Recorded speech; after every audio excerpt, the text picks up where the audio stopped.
virtual event experience. We hope you are looking forward to today's live cast. We are going to be hearing from marketing leaders from Allied Esports, Tracksmith, Nike, and Pepsi. We encourage you to engage with the speakers and ask questions during each session.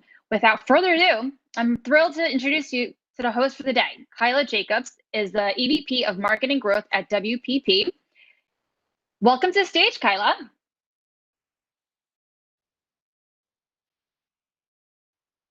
Hi there. Thanks. Hey. For me okay? Great. So excited to be here. We've got a great session today. If sports wasn't interesting enough, we've got a really, really exciting panel of marketers, everything from a former executive producer of an Academy Award-winning film to a professional water skier. So we've definitely got some interesting speakers on the lineup today. So for our first session, we are joined today by Chief Executive Officer of Allied Esports, Judd Hannigan.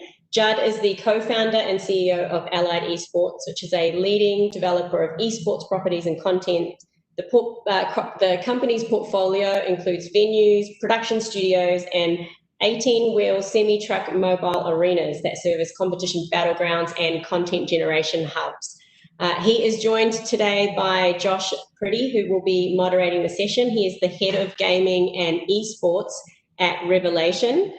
As head of gaming at Revelation, Josh connects global brands to culture content with an emphasis on gaming and esports. It's considered a subject matter expert in competitive gaming. So fantastic to have Judd and Josh on the session to kick off our very exciting lineup. Hey Josh, how you going? Hi Kyla, how's it going? Good, good. Good to see you. You as well. Thanks so much for the intro. And hello there, Judd. Hey Judd, over to you guys. Thanks so much. Thank you, Kyla. I appreciate the intro. Hi Josh. Hi Judd, how's it going this morning? Or is it morning for you? Where are you calling in from? It is. I'm calling in from Orange County, California. So still morning here. Very nice. I am on the West Coast currently myself as well, in from Oregon. Typically Bay Area, but seeing a little bit of family for now. Had to get out of my four walls. I'm sure a few people here would understand. Absolutely. So, like Kyla said, kicking it off with some esports action. I know a lot of our audience today checking out sports marketing and even some esports gaming marketing, but always excited to kick off these panels with some esports and gaming. So I guess the best way to start is, Kyla did a great job explaining Allied Esports and what you do there. But if you wouldn't mind just, telling our audience a little bit about yourself and how you got to your role at Allied Esports and maybe even how you personally got into gaming. Sure, I'm happy to. So again, thanks very much for having me. My background was really in traditional sports and entertainment. I started out my career as an intern with the New York Yankees, and it wove itself through to working for New York City in a marketing office there, which was filled with great New York City-based sports talent, and then took me in an interesting direction over to China. From there, where I started up my own consulting company in advance of the 2008 Olympics. Thought I'd be there 2 years, and a lot like many expat stories, 11 years later, I packed it up and moved over here. But the only reason I did that was because we started, I'm one of the founders of Allied Esports. We started this company in 2015, and eventually it grew it outside of China, where really our company is what we call an esports entertainment company, where we focus on tournaments, but we really focus on these great entertainment practices. And the uniqueness to our company is we really built out infrastructure to start with. We started with what we felt was a void in the space, which was trying to hone in on those live experiences. And with those live experiences and the infrastructure we created, we're really trying to create highly impactful content. So that's really the basis for our company. But it was modeled after a business that I had been consulting for a long time in China, which is World Poker Tour. And so the idea of taking live and online events, creating really dynamic content, aggregating an audience, that ultimately you can attach partners to that audience, but then drive to your own direct to consumer platforms. That's really how the esports and allied esports side of our business was modeled. Just last year, we actually about a year ago today, actually, we merged with WPT on the NASDAQ. So those companies were really formed together and both tackling both of those demographics and those markets with a very similar strategy. Awesome. And I know you made a mark in Vegas as well with the HyperX Esports Arena there at the Luxor. Can you tell us a little bit about kind of what that arena is and why you guys picked Vegas there? Sure. As I said, we were starting in China with arenas, and then really, with the rapid growth of esports, we had so much inbound interest from overseas. We looked to expand, and we expanded quite quickly in 2016 to Europe and North America, and we were starting to kind of build out this property network of arenas, and also we have this really cool mobile trucks. We're 18-wheelers that are like Optimus Prime and open up to be arenas on wheels. But the key for Vegas for us was we were really looking for some global destination that would tie it all together, be our championship destination where we're having events all around the world. Where are we going to have that one place that ultimately people are entering our buildings in Shenzhen or Australia or down here in Orange County or in Hamburg, Germany. But why are they doing? They're doing that to ultimately get themselves to this pinnacle and this championship destination, which was Las Vegas.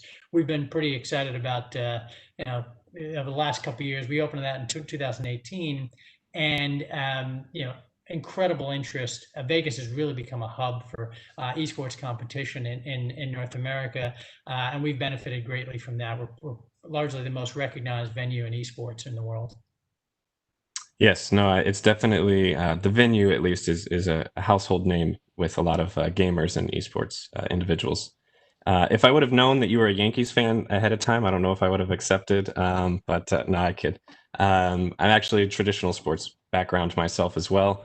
And I think that quite a few people actually in this industry are. I think it's a little bit of a knack for the competition. Eventually, once we get a little older and we're not as good at getting outside and staying as physical, but still kind of looking for that way to engage and be excited and compete at kind of a high level. That kind of gets into a little bit of at least what I wanted to chat about with our audience, just as a reminder. Brought this up last time when I spoke at Brand Innovators, but there's actually a really big difference between gaming and esports. Gaming is 1/3 of people in the world, $165 billion industry, 2.6 billion gamers. Like I said, 1 out of 3 people would consider themselves a gamers or are. But if you actually look at that, that's if you open a game of Candy Crush or play Pokemon Go, or like if you're my wife, like Donkey Kong Country on the SNES after a long day. That's considered a gamer, but that's not really who we're talking about here. We're really looking at kind of like a more niche version of those gamers, that very top tier competitive side, and also the fans and viewers of that competitive side. So how would you, I guess, at Allied Esports, how do you guys take that difference between gamers and esports? Is there any attempts to maybe bring people down the funnel, or is there, I guess, how do you focus on that disparity? Sure. I think the addressable market size is unique in both of those equations, right?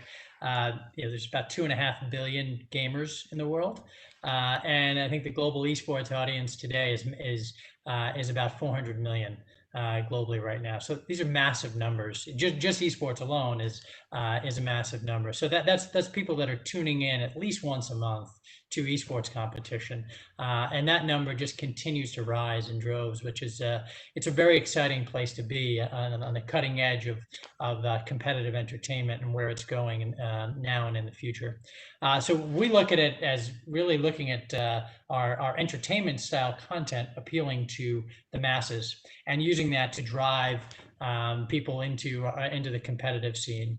I think the pandemic has really had an interesting effect. I think the latest number I saw was 82% of global consumers everywhere actually, we're playing games and increase the amount that they were playing games. So yeah, you're right, and that is about gaming. But I think that gaming is kind of a gateway into the competitive side, because you're playing, you're naturally wanting to compete, whether that's against the computer, but you're almost always looking to compete against a friend, somebody else, and trying to test your skills. And I think our properties have long proven to be that place where people come to test their skills and compete against people, have a great time doing it, and ultimately make their way into a broadcast, which is a pretty exciting moment.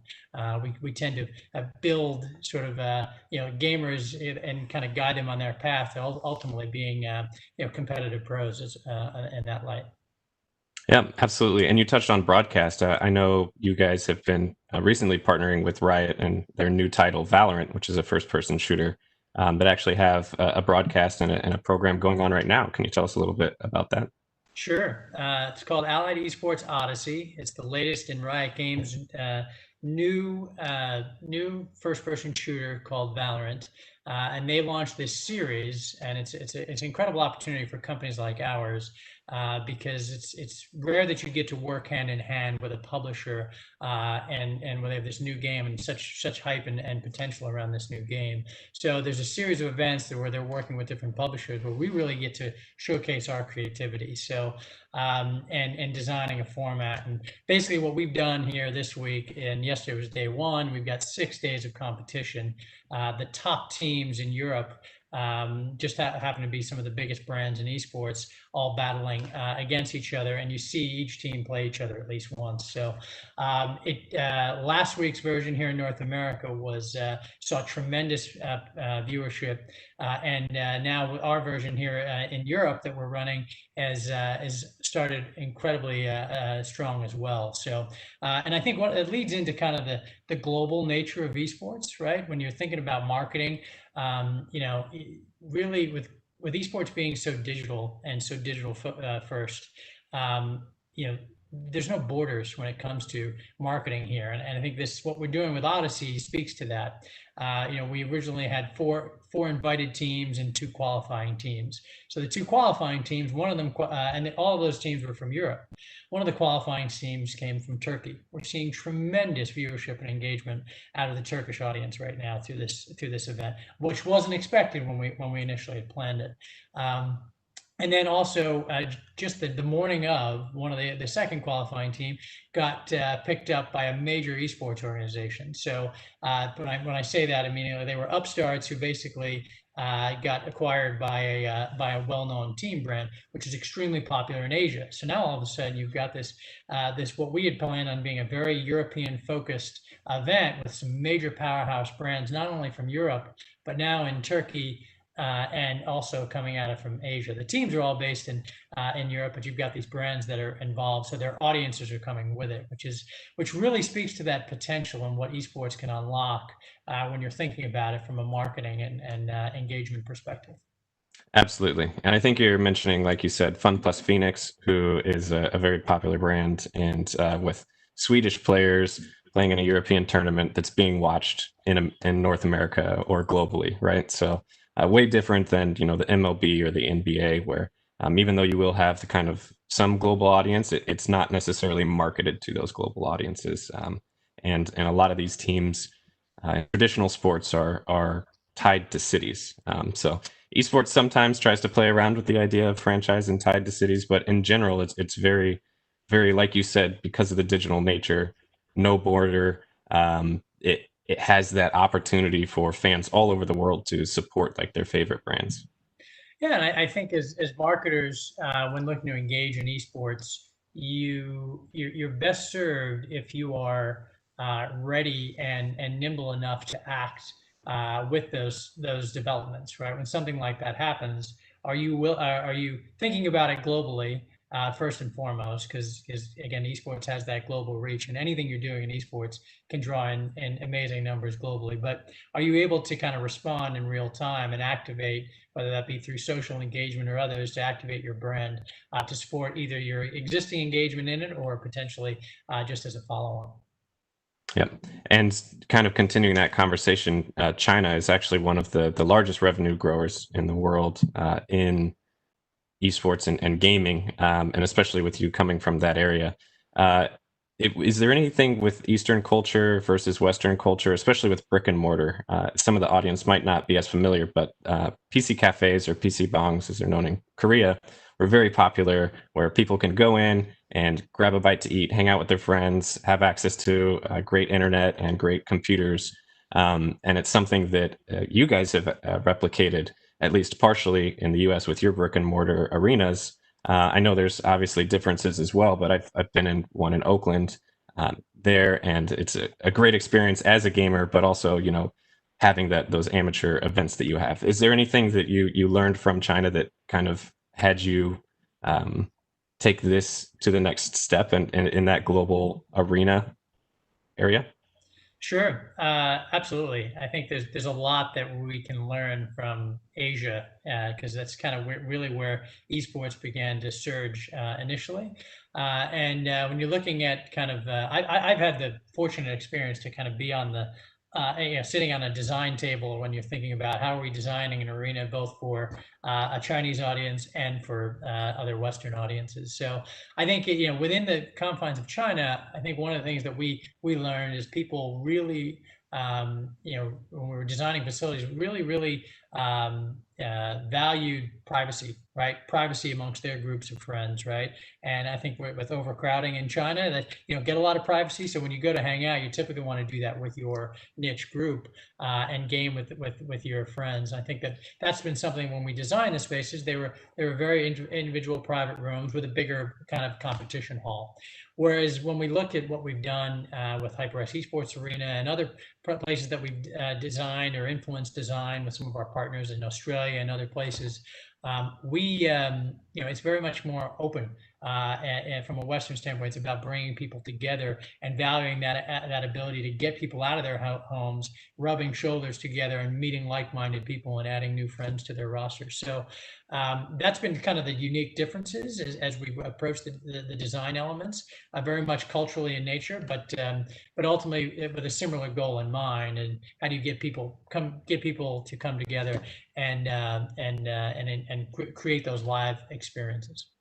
I think that's a great point too, especially with marketing to a global audience. Is you still need to realize with your regional experts with a lot of these programs. So being able to have regional programs on top of a global strategy, I think, is really important. And I think that speaks to how we've structured our property network, if you will. Like we have some owned and operated properties in Europe and North America now, and then we have an affiliate partnership model where we work with folks where we kind of help them from basically step one, potentially even pro forma design and raising capital, to ultimately design, build, and then operating, and then even licensing our programming so we can run programming across the network. We do that now on 4 continents with both our own in Europe and North America, but also also in Mexico, and then also Australia and China. So you know, we look at ourselves as trying to aggregate and bring that live experience all under one kind of similar model. Awesome. And then unfortunately on everybody's mind still to this day, but the reason we're having this digitally instead of in person, COVID-19 pandemic currently. Is there anything you can talk about kind of how that's affected your expectations for this year, or maybe even some surprising outcomes that have come out of the pandemic or innovative solutions that your team has found? Sure. We've had an interesting run with COVID, and it's been, you know, it's certainly led to some positives for us. And I think that's rare, and I feel like we're very fortunate to be in an industry which could shift to online. You know, where a lot of our experiences were land-based, right? Where they were bringing people into venues, creating these live experiences. But we were able to pivot quite quickly. I think if you look at just HyperX Esports Arena in Las Vegas, we were able to kind of, you know, bring all of our programming online, you know, kind of a snap of a finger, right? And which was really great. Allowed us to not only grow our consumer, but our consumer base during this time, but really grow it outside of the norm, right? Where if you think about our properties being very much, our community programming in those properties being very focused on those communities. And so we have people that drive from Los Angeles all the time to compete in Las Vegas for our weekly programming. But now all of a sudden we're seeing people from, all areas of the world tapping in to try to compete in these events. So we're able to grow our consumer base in a very unique way, to the point where now we are structuring ourselves to have online leagues, and we're rolling some of that out this summer and into the fall, and testing how those go, even in spite of being open again. Our arena in Vegas has been open since late June. We're operating in a socially distant manner, but still seeing interesting demand for events. And where our tagline is "Mask on, Game on," keeping people safe but also entertained.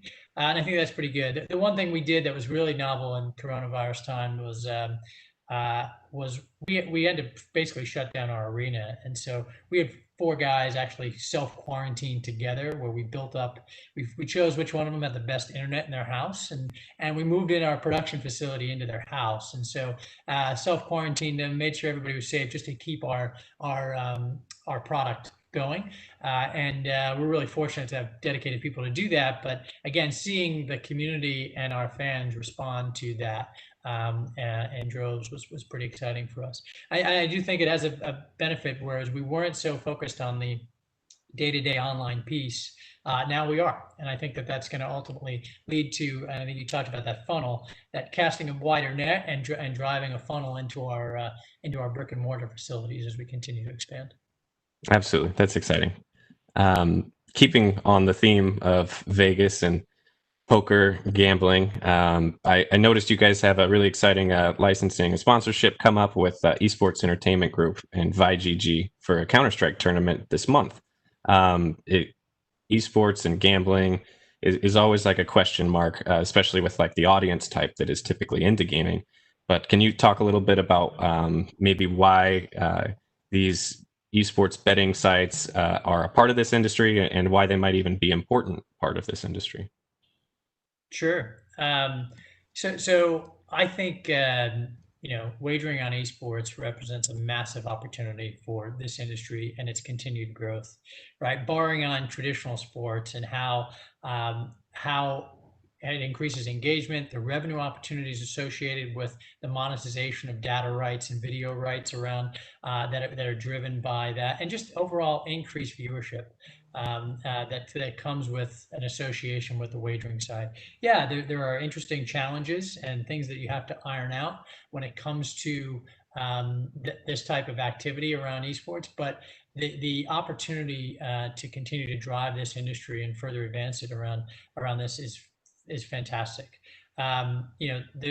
This year, pre-COVID, the forecast was about $14 billion of overall esports wagering for 2020. Now that COVID hit, those numbers have been revised to as high as 20 billion. So it is, it certainly has an effect, and I think that there's a trickle down to that, and then supporting the ecosystem as a whole from some of that revenue growth and monetizing. And I think that if you look at what we're doing now, we spend a lot of time kind of educating ourselves, researching, finding the best way to work in this space. If you look at what we're doing with this CSGO Legends Series event that we have coming up, that Vi.GG, which is Esports Entertainment Group's platform, is working with us on, we are designing something that's really fit for maximizing the opportunity with esports wagering. The format is one where you're seeing 14 intense days of competition with 4 to 5 matches a day. That could be up to 6 hours of content every day. And working with to really design it to really be as successful as possible in this first attempt with us on monetization around esports wagering.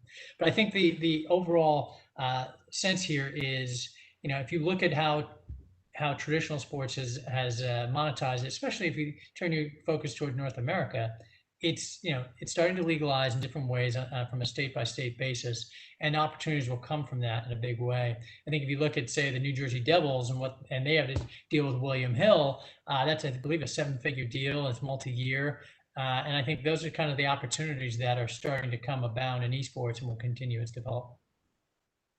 Awesome. No, that's really interesting, exciting, especially as some of these things, like you said, start to open up in North America. Some really interesting opportunities.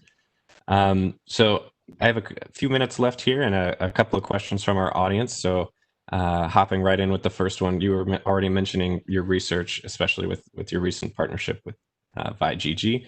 But even before you got into esports, how much research did you guys do, and like what type of case studies were you looking at before you decided to pull the trigger and get into esports? Into esports itself or into esports wagering? Into esports itself, back at the beginning. Yeah. So the beginning, my first experience in seeing gaming really take about. You mentioned PC bongs, called Wangbas in China, but I was in a restaurant and looking for the bathroom, opened up the wrong door, and found myself in this really crowded room of people, very smoke hazy filled room of back in 2007 of people playing games in an internet cafe, and kind of just got hooked on that as experiences and the dynamic of what was happening there. So that was really what the first kind of shot across the bow for me to get engaged. But ultimately, really what came from this was, our parent company at the time is a company called Our Game. They'd owned World Poker Tour. Our Game was a Chinese game developer and publisher, and they had owned World Poker Tour, and esports was growing, and the idea of doing live events was something that they were benefiting greatly from in their online tournaments. So online tournaments that led to offline tournaments that brought people back online. So that was kind of the idea. And with esports growing, it was a chance for us to really dive in and take the success from that poker model and see that and attach it to the rapidly growing esports scene. We did that around 2015, and that's really where it began. Cool. And then, especially with a lot of our audience being here for traditional sports as well later in the day, one of their questions is, when you engage with audiences, is the goal to actually take away that audience from traditional sports? No, I think there's a world, absolutely not. I think there's a world where they live together, right? I think when you think about the traditional sports fan, I think it's going to be really hard to draw a line between them in the future as things continue to press on here between esports and sports. Right? If you like competitive entertainment, if you're and all of today's younger consumers are growing up with esports just as much a part of their fabric as baseball was for me. Right? It is synonymous with their competitive entertainment outlet, and but I think there's a world where those live together. I really do. I'm a big traditional sports guy, and that doesn't mean I think what you end up competing for is attention and eyeballs and time and crossover. But I think there's ways for those to act together, and I think you see some of that today in gaming with NBA 2K League or NBA and the NBA 2K League, right? And seeing how they are blending this, the real live sport versus the digital esport, and seeing how those two interact together is a unique way to look at it. Yeah, and I know with COVID, there was actually a lot of the sports leagues that had some sort of either amplification of their sports title or even a activation with either game players or pro traditional athletes that would actually play the game to kind of fill that content while they couldn't be on the field. I think going back to the COVID question and in response to what you said there, like esports stands to benefit so much from this pandemic, right? A totally unprecedented time where traditional forms of competitive entertainment all were gone. And so it speaks to the sportsbook element. What continued to fill that void for people was esports. And I think it's already so big globally. I still think it took a massive leap forward in the eyes of the traditional consumers who look to engage and have an outlet there. Traditional broadcasters picked it up. Traditional sports all look to engage with it. Really using gaming and esports as a way to engage. And we picked up new clients from that. We ran tournaments and produced tournaments for folks like LAFC and even the Jackie Robinson Foundation and NFL alumni. So there was a lot of different things that we did there that we weren't doing before. So all of a sudden, esports is being exposed to different folks. We had traditional sports athletes playing in our online events, engaging with fans through those. So there's that level of engagement has begun. And I don't think it's going to stop, right? I think there's now you're seeing leagues and teams all of a sudden adding gaming functions to to their workforce, and really taking it seriously as a way to continue to engage their fans and find new avenues to do that. I think that's going to be critical, I think, for traditional sports going forward, to get that right dynamic with the future consumer. Well, the next question is definitely can be a whole panel on its own, but where would you see esports going in the next few years, and what advice would you give big brands trying to get into gaming and esports? Yeah, esports is only going up, right? I think it's new people are coming into esports in droves every day, and I think that is it's only going to continue to grow. And I think that to really educate yourself about esports and gaming is it's not like traditional sports in the fact that the games are always changing, right? The games out there are always evolving. The same game, the most popular games are evolving on a consistent cadence. So there's always new forms of engagement that come with that. And then there's versus traditional sports where there's a level of purity and acceptance in the game, and you just want to see, despite the the arguments and debate about like the designated hitter, but there's still a level of purity to those games. Whereas esports, the games are always changing, and then there's always new games coming out. Right. So what we're doing with Valorant right now, that game didn't exist before this year. And now we've got something new that we're creating incredible engagement with. So the amount of growth potential in esports is what I consider to be unlimited because of that. And as a brand thinking about it, I think you want to be engaged, because I think that the one thing that I would say is this consumer respects brands that thoughtfully play in the same place they do. And I think that and the key word there being thoughtfully, right? You can't wing it. You can't kind of say, oh yeah, we're gonna do, like you'll get called out really quickly and easily on the different platforms that are out there right now on your level of engagement. So but again, doing it right, and there are a lot of brands out there that have done it right. And there are brands that haven't, and they learn and they pick up and they get better from it. So I think over the next 3 years, there's never a bad time to get involved.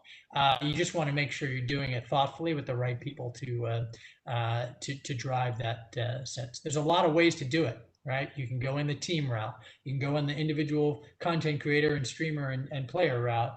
You can go through a tournament organizer like we do, and try to get engagement. You can go in through the video streaming platform or VOD platform. So there's a lot of different ways to do that and support it. And I think a holistic view to try to support that is thoughtfully is the way to do it.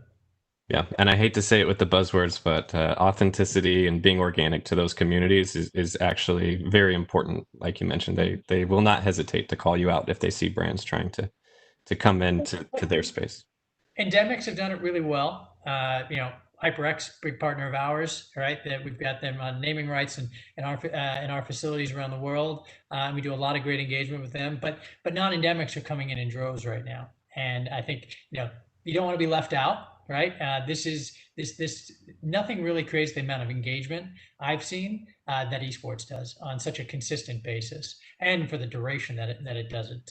Yesterday's broadcast was 6 hours. Today will be 7 hours, and it's just constant. And those numbers and those engagements stay where they're at. So, but I think there's there's no better time than now to get involved. You haven't missed out on the boat. That's for sure.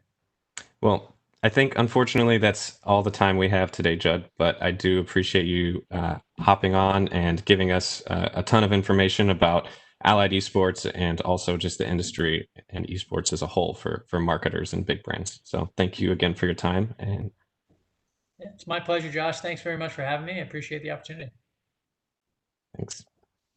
Thanks, Judd. Thanks, Josh. I will say, I think just like most of the audience today, Judd, they'll be extremely jealous that you have a real life Optimus Prime.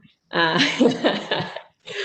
spent a few years working on gaming brands years ago, so this conversation definitely took me back to that. I worked on some gaming titles like Assassin's Creed and Far Cry, but I am a long way off being considered a competitive gamer, as I'm sure Josh and you, Judd, are. So thanks so much for kicking us off. That was a great first session. So thanks again. Thanks, Kyle. Thank you. Next up, we have another fantastic session.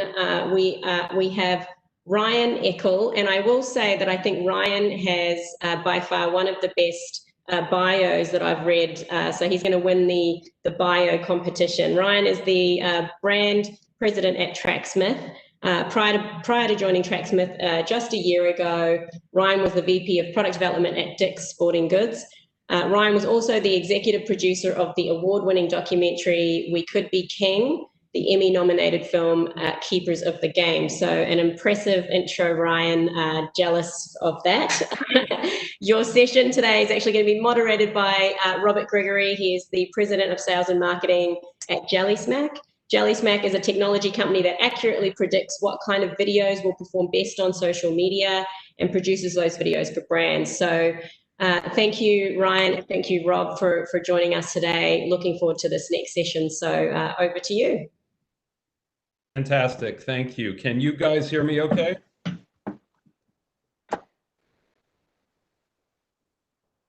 Ryan, can you hear me okay? I can hear you. Yeah. You can. You hear okay. me? Okay. How are you? Nice to see you again. Good to see you too.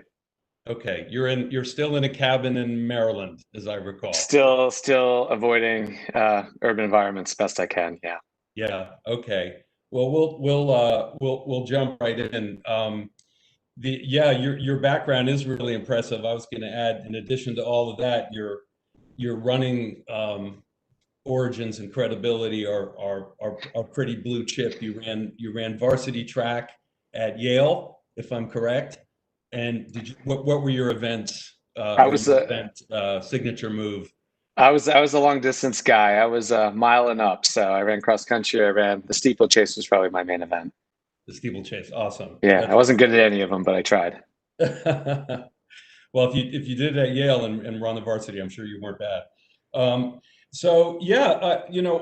Let's jump right in and start. And by the way, I think we discussed the other day in our pre-call, I think since the theme this afternoon is sports and sports marketing, and you have experience at some other brands that are iconic and very famous, like Dick's Sporting Goods and Puma.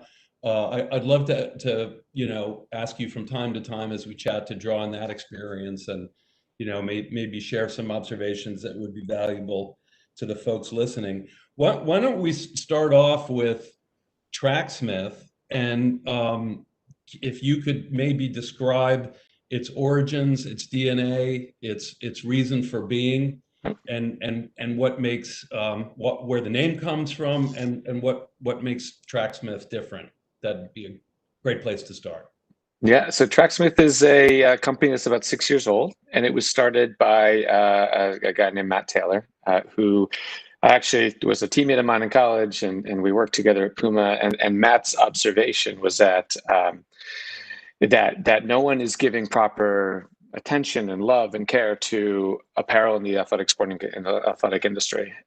At some of the companies that we worked with, they were footwear led, so apparel was treated as an afterthought. And then within that, even running apparel was even more of a niche. There's those bigger companies are led by categories like general training and basketball, and the observation was, there's a lot of runners out there who are running. Nobody is really putting a lot of attention to the product. These runners also spend a lot of time in product, and they're super passionate, right? So they're spending hours and hours a week in shorts and shirts that are made with, they're okay, but there's a lot of room for improvement. So Matt started the company with just attention to detail around materials and construction and the little things that runners will know are important in products, and also just making them look a lot better than the industry had been doing it. There's a style component to it as well. And so when he launched, and the name, you asked about the name. I mean, it certainly comes from the combination of track, which is the roots of the company are in a lot of us are former track athletes, and we wanted to nod to the performance side of the sport, but also Smith is quality and craftsmanship, and I think most people are kind of familiar where that would come from. So Yeah, and so the company started to gain a very sort of small but loyal following, and that's only amplified in the past years and further accelerated in the past several months, with everybody being in lockdown and now getting outside more than they had in the past. Yeah, good. That's a good segue to my next question. I know as a former, it's a long time ago, but as a former runner, fairly serious runners, run a couple of marathons. Even if there's a small defect in any item of clothing, it's after, in my case, almost 4 hours of movement. The effect of that can be amplified in very painful ways. So that meticulousness seems like it's really important. The more serious a runner you are. Yeah. I think all marathon runners know about the benefits of strategically placed Band-Aids and Vaseline and all these things, which there's better solutions out there. Yeah, all of those things. So I thought we'd start right off with I guess there are lots of elephants in the room these days, but just start off with COVID, and there's a silver lining in it. For sure, there's a fitness boom and a running boom. If I look out my front window, the last 3 or 4 months, I've seen more people running past my house than I've ever seen before, and it's it's very interesting. Just to do some research from the call, I was looking at some articles that one theory was this is arguably the third running boom. The first one was in the 1970s. After Frank Shorter won the marathon in Munich, and Jim Fixx wrote his book, and there were other great writers and journalists and authors in the space, and Americans started buying running shoes, and Phil Knight was getting things going with Nike, and there was a big running boom. And then I guess there was another one around 2008, 2009, 2010, where the demographic surged again, and a lot of people, coming off the Great Recession, discovered the beauty of a sport that just requires a minimal amount of equipment and a road. And in some ways now there's a third boom because of COVID-19. On the other hand, you have the challenges of race cancellations. I think just yesterday or today, the Paris Marathon was canceled. Boston was canceled, which is holy ground for a brand like yours, I assume. And you have a lot of the community aspects of the sport, even smaller group runs, 10Ks, charity runs, the Beta Breakers, all of these things are canceled. So if you could start off talking a little bit about this dichotomy, is how do you and your team take advantage of a surge of interest in the sport and a surge of activity, but so much of your marketing framework is suddenly impossible to predict? Yeah. I mean, it's certainly, it's cliche to say these are unique times, I think, in running, but because of that dichotomy, they certainly are. In our brand we grew up sort of around the corner of the halfway point of the Boston Marathon. The Boston Marathon was almost a spiritual home for us in a lot of ways. Activation around the marathon was really important to the brand's growth back in the early days, and the marathon majors in general. I mean, they're part of that running. So I would even say that pre-COVID, there was the sort of the early signs of another running boom that were taking place. Marathons were becoming even more popular again. People are traveling around the world, or we're traveling around the world to run the marathon majors. There's 6 of them. So tourism was starting to become a part of it. Everyone who's run a marathon knows that there's exorbitant entry fees, so it's becoming a really, really big industry. And so the brand really leaned into those to help fuel its growth. We would do pop-ups in New York and London, and we had one planned this year for Tokyo, and those were really successful brand drivers for us. So yeah, we had to, once Tokyo was canceled in February, that was sort of the realization that we had to take a very different approach to this year. We certainly didn't know what was to come, which was that there would be that the world would go into lockdown, and that so many people would really take to the sport.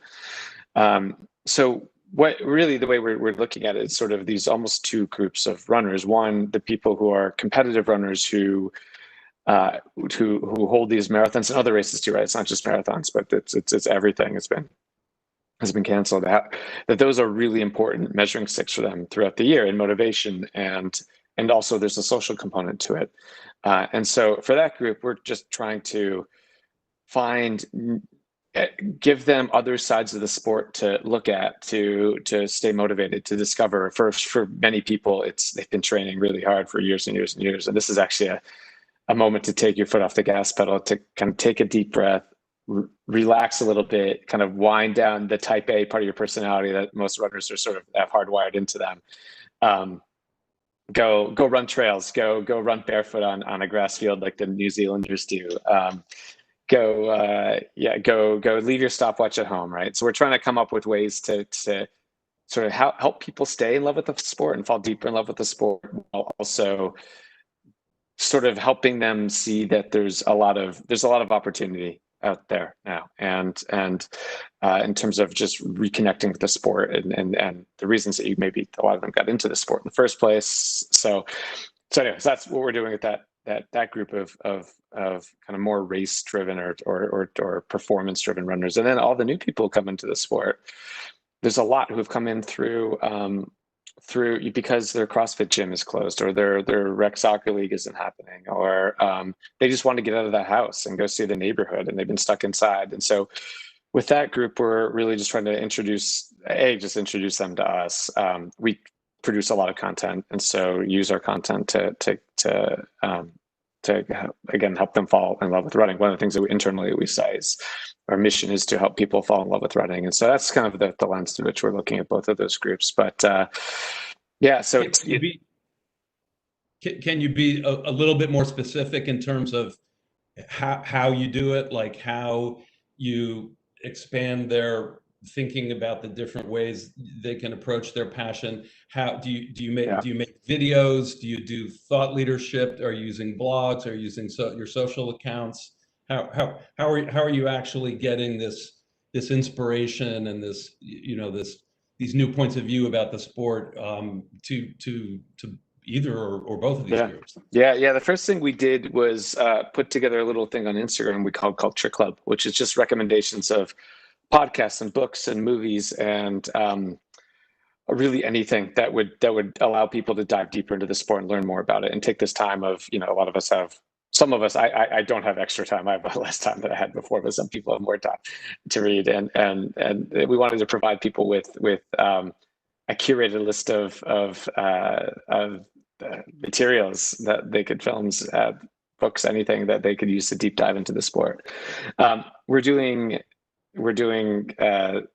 sort of occasional Zoom calls with our kind of our core consumers. We have a membership club called Hair AC, and we every couple of weeks we bring in really important voices in the sport, whether they're former Olympic medalists or former Boston Marathon champions or coaches or anybody who can add a perspective. And we try to gather that community together in a pretty intimate way.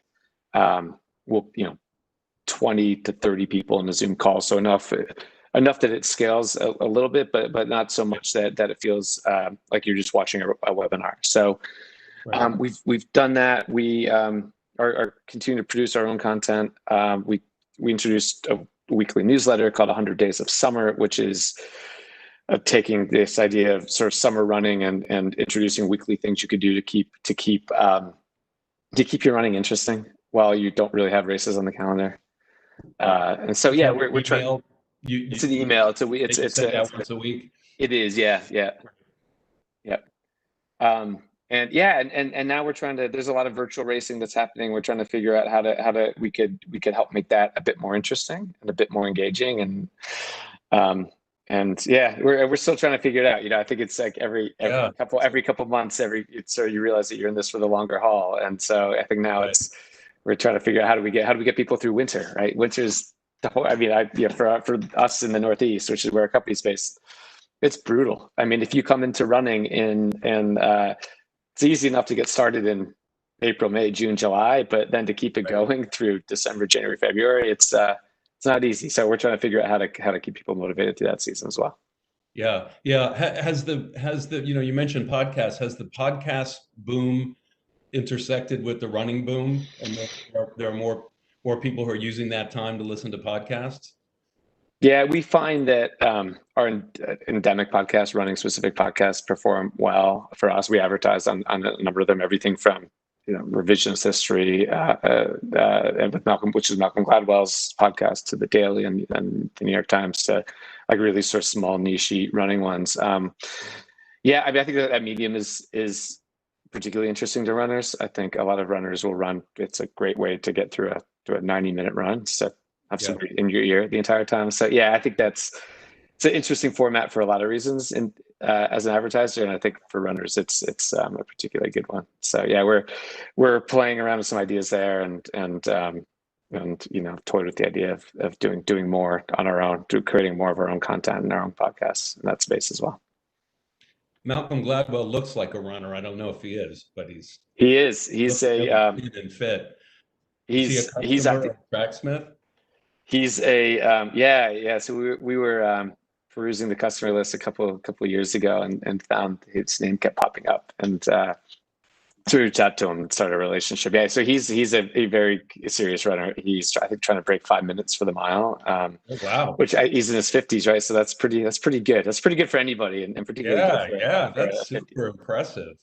Yeah, he's very, very serious, and more than that, he's just a massive fan of the sport. I mean, he's an encyclopedia of knowledge of the sport. So he's a great example of somebody who kind of represents sort of our values as a brand, but also has reach beyond just the kind of the core running community. Yeah. So just going back to the not to sound corny, but it is. Having been around in the past and read a lot about it, and been into it for a while, I know there is a deep spirituality to the sport. It's almost like a religion to some people, in the way that fly fishing is and other things like that. All that comes with that, the authenticity, responsibility. We talked about this a little bit the other day. Is there, are there ground rules that you have to follow? Well, one side question I wanted to ask you again is, do runners, especially serious runners, feel an obligation to wear masks when they're running, or to socially distance themselves when they're running in the current environment and lead by example? And then related question, is there a broader set of ground rules or principles that you guys have to operate by, so that you don't hit a inauthentic sour note with hardcore runners? Yeah. I mean, so our brand has been, defined by authenticity, and that's I mean, it's such a cliche term to speak about in the marketing world, but within running, it really wasn't. Running was not communicated in a way that felt real. It felt like it was either stylized or glorified or celebrating the pain, and most runners don't really celebrate the pain. They deal with it, and it's part of. Yeah, right. Yeah. So we do try to depict the sport in a way that feels real to the people who participate in it. And I think that, the spiritual, I don't know if that's. I think you're probably right. I kind of haven't really thought of it too much that way. I think for a lot of people, it's almost like the equivalent of just meditation, which I guess has a spiritual component to it, but just being able to kind of get outside and be sort of either in your own space or also, but then there's also like this a really, really strong social component to it too. I mean, that's what most runners will tell you, is that's way more fun doing it with a group of 5 people than it is sort of solo, and that's a part of that sort of had to fall away with everything that's happened in the past several months. In terms of masks, we're the people on the team tend to run along. Our team tend to run along the Charles River, which is packed with runners, and so people are. Those are narrow, pretty narrow sidewalks along there. Yeah, they're narrow, and certainly it's the key place in Boston to run. It's a central place, and so they get pretty crowded, and so masks are part of it. But then now you're seeing research that says that if you wear a bandana and the bandana can actually turn your fine mist into like these little little COVID bullets, these coronavirus bullets that go outside. I mean, it's we're just trying to pay attention to the science as best we can, and really follow the state and local restrictions on what to do and group activities. So I think I mentioned to you when we talked a couple of months ago, I went into the city. I've been quarantining in Connecticut, but I went into the city one morning to run in Central Park with a couple of my colleagues, and it was sort of like this bizarre choreographed ballet with a little bit of everything. People with masks glaring at people without masks, people passing really close, people giving really wide berth, people, making passive aggressive remarks about other people's masks. It was a little bit of everything. And, and that was just one slice of Central Park on one particular morning. I can imagine. Yeah, it's like that captures America as a whole right now. It's just everyone has their own little, their own solution and their own way to approach it. And yeah. It's. But I guess some things about COVID are also that, positive and silver linings, right? Is that some people are spending less time sitting on planes and, trains and automobiles and commuting. So that's more time to be fit. That's more time to run. Some cities are rethinking the role of the automobile and, the price we pay for having automobiles on every single street in every single city. And just the what we're doing to the planet, the sustainability, and all of these things. So do you guys try to be thought leaders in some of those areas and speak to that? Yeah, I think that there's a lot of opportunity around running, to talk about running as a form of urban mobility. Everything from commuting once we get back into a normal workflow, to just sort of running out and doing errands. I think right now it's particularly in dense urban areas, it's the safest way to move about. It's certainly the greenest, and always has been the greenest. And there's also a lot of sort of emotional benefits when running to point to work. And when you live in New York, run down the west side from upper Manhattan to lower Manhattan, or over one of the bridges from Brooklyn to Manhattan, and you get to see the city in a different way. You get to running point to point. It's always more fun than running in a loop because you feel like you actually got somewhere. So we're going to be making some product introductions around the idea of run commutes, and as products are designed specifically to be able to be worn twice in a day. They're natural fibers that don't carry odor and can dry quickly, and packs and things like that. I think there's a really interesting conversation to be had around that transport form, particularly as a lot of urban planners now are sort of rethinking the role of the car in cities that had already been happening, but now it's accelerating. And most urban planning is around two speeds, walking speed or cycling speed, for non-vehicular traffic. And I think there's a third way, which is sort of that in between space where runners tend to be. That's something that we want to start to really kind of explore a little bit more, because we think that there's a lot of benefit to society as a whole that can come from it.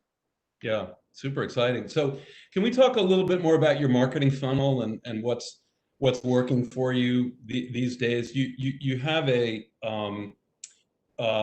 brand that I guess in some ways you're still building, right?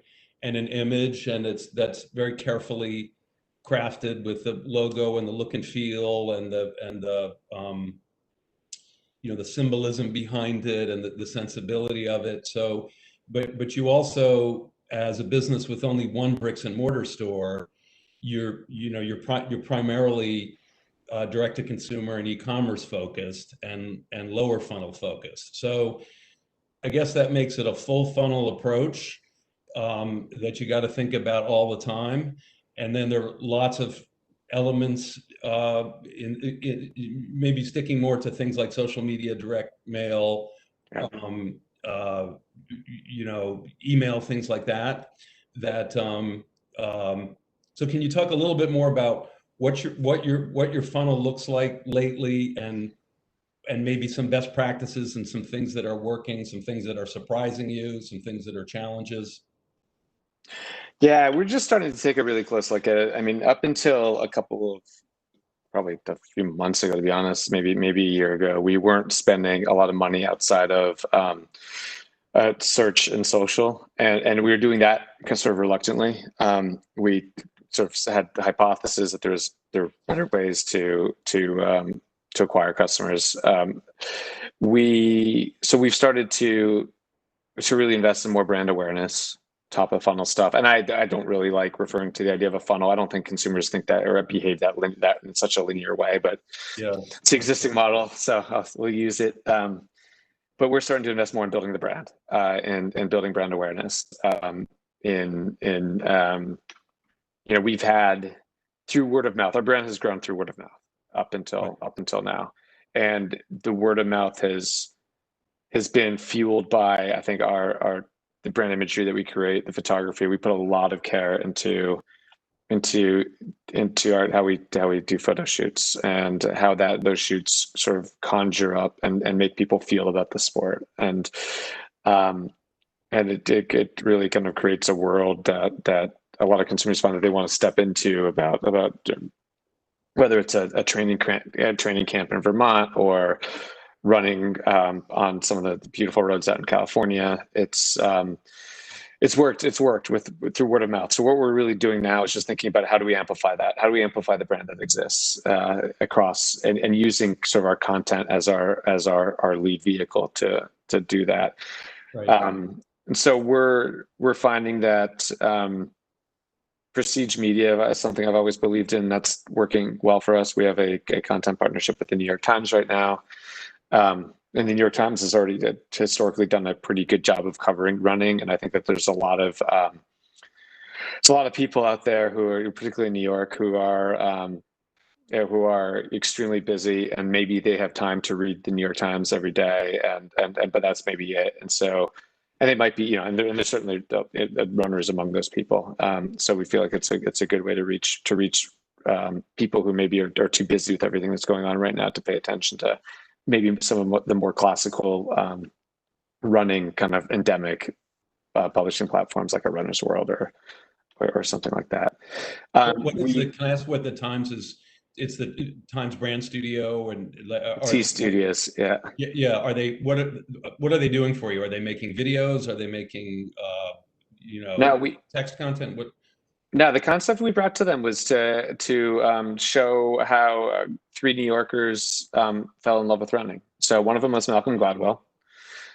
One was a woman named Mary Kane, who is actually a Tracksmith employee now. She was a world champion junior runner. She ran for Nike for years, and the New York Times had actually written a few, I think, cover stories about her and some of the challenges that she had at Nike. And a guy named Knox Robinson, who used to be editor of Fader magazine and has created and founded one of the run crews, which are the kind of the sort of less competitive, the running clubs that are less structured in New York, called Black Roses. So we had the New York Times essentially profile those people. We worked with a photographer named Ash Gilbertson, who's a war photographer and also a runner. He shoots for the Times to shoot the imagery, and it looked great. And so yeah, T Studios helped us pull that together, and we did that part of that too was also advertising on the Daily, and we had Malcolm Gladwell do the read for the Daily podcast,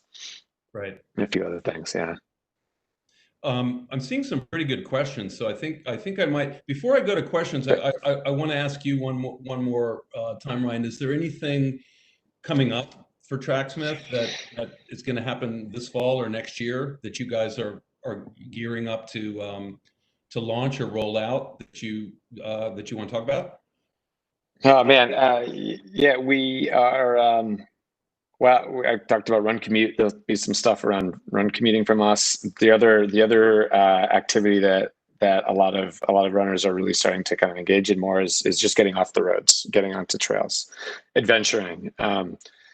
like more back to like the idea of being less structured and not being as driven by your stopwatch and your workout goals, and more just about running because you love it and you want to go explore. So we're going to be introducing some products that are geared to that as well. Right. Yeah, you know, I think we're and some other things that that are in the works for sort of late this year, early next year that, you know, I'm not ready to talk about yet, because being a small company, you never know where things go. So, yep, sure. Yeah. So, well, I love the concept of New Yorkers and what inspired them to run and what got them interested to run. That probably wouldn't have worked so well during the 1970s, because it would have been, well, because someone was chasing me. So make it.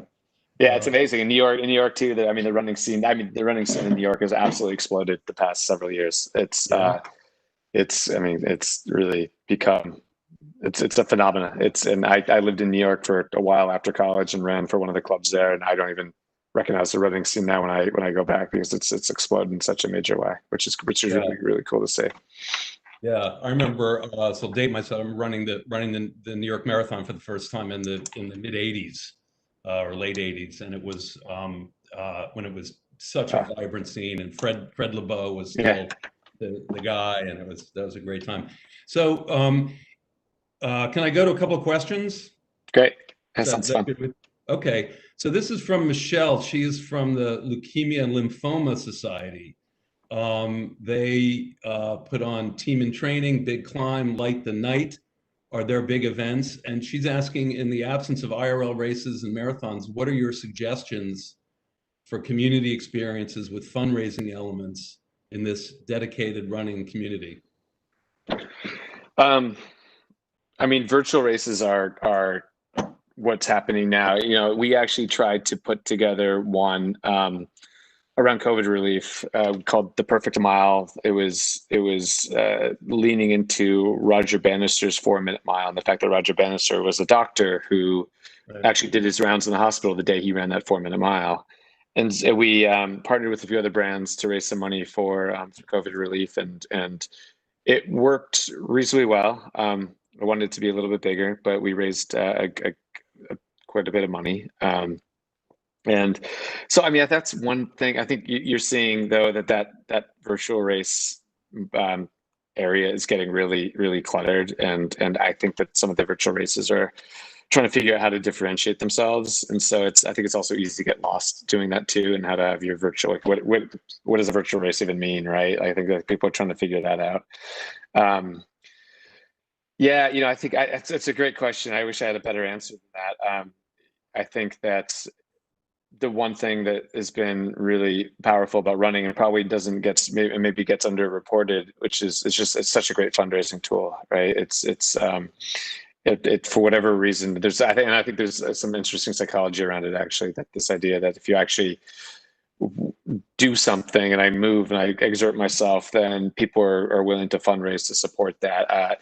Yeah, you know, it's I shudder to think about all the organizations that depend on races to raise money and now are struggling. Like, but yeah, I don't know. I'll try to think about that a little bit more. If I have any good suggestions, I can maybe get some contact information and ping somebody. It's a great question. I would say still do the T-shirts, because the T-shirts are one of the best parts of it. You know, I used to have dozens of T-shirts from various 10Ks, and it's a great sort of collectible thing. Here's another question. Interested to hear if Ryan and his team are seeing a new consumer profile engaging in your brand these days. Yeah, for us, we don't have like really great data on it. I mean, we believe we are. So we believe that we're starting to see more runners who are less sort of obsessed with running, and the way that we internally think about our segments are running obsessives who consume running media, often committed improvers who are really focused on their performance, but as I was saying earlier, they have incredibly busy lives, and they probably have kids or a job that demands a lot of their time and attention, and they probably perhaps they played another sport earlier in their life, and they came into running later. And then we have a third group, which we call culture-driven runners, who are driven by style and fashion.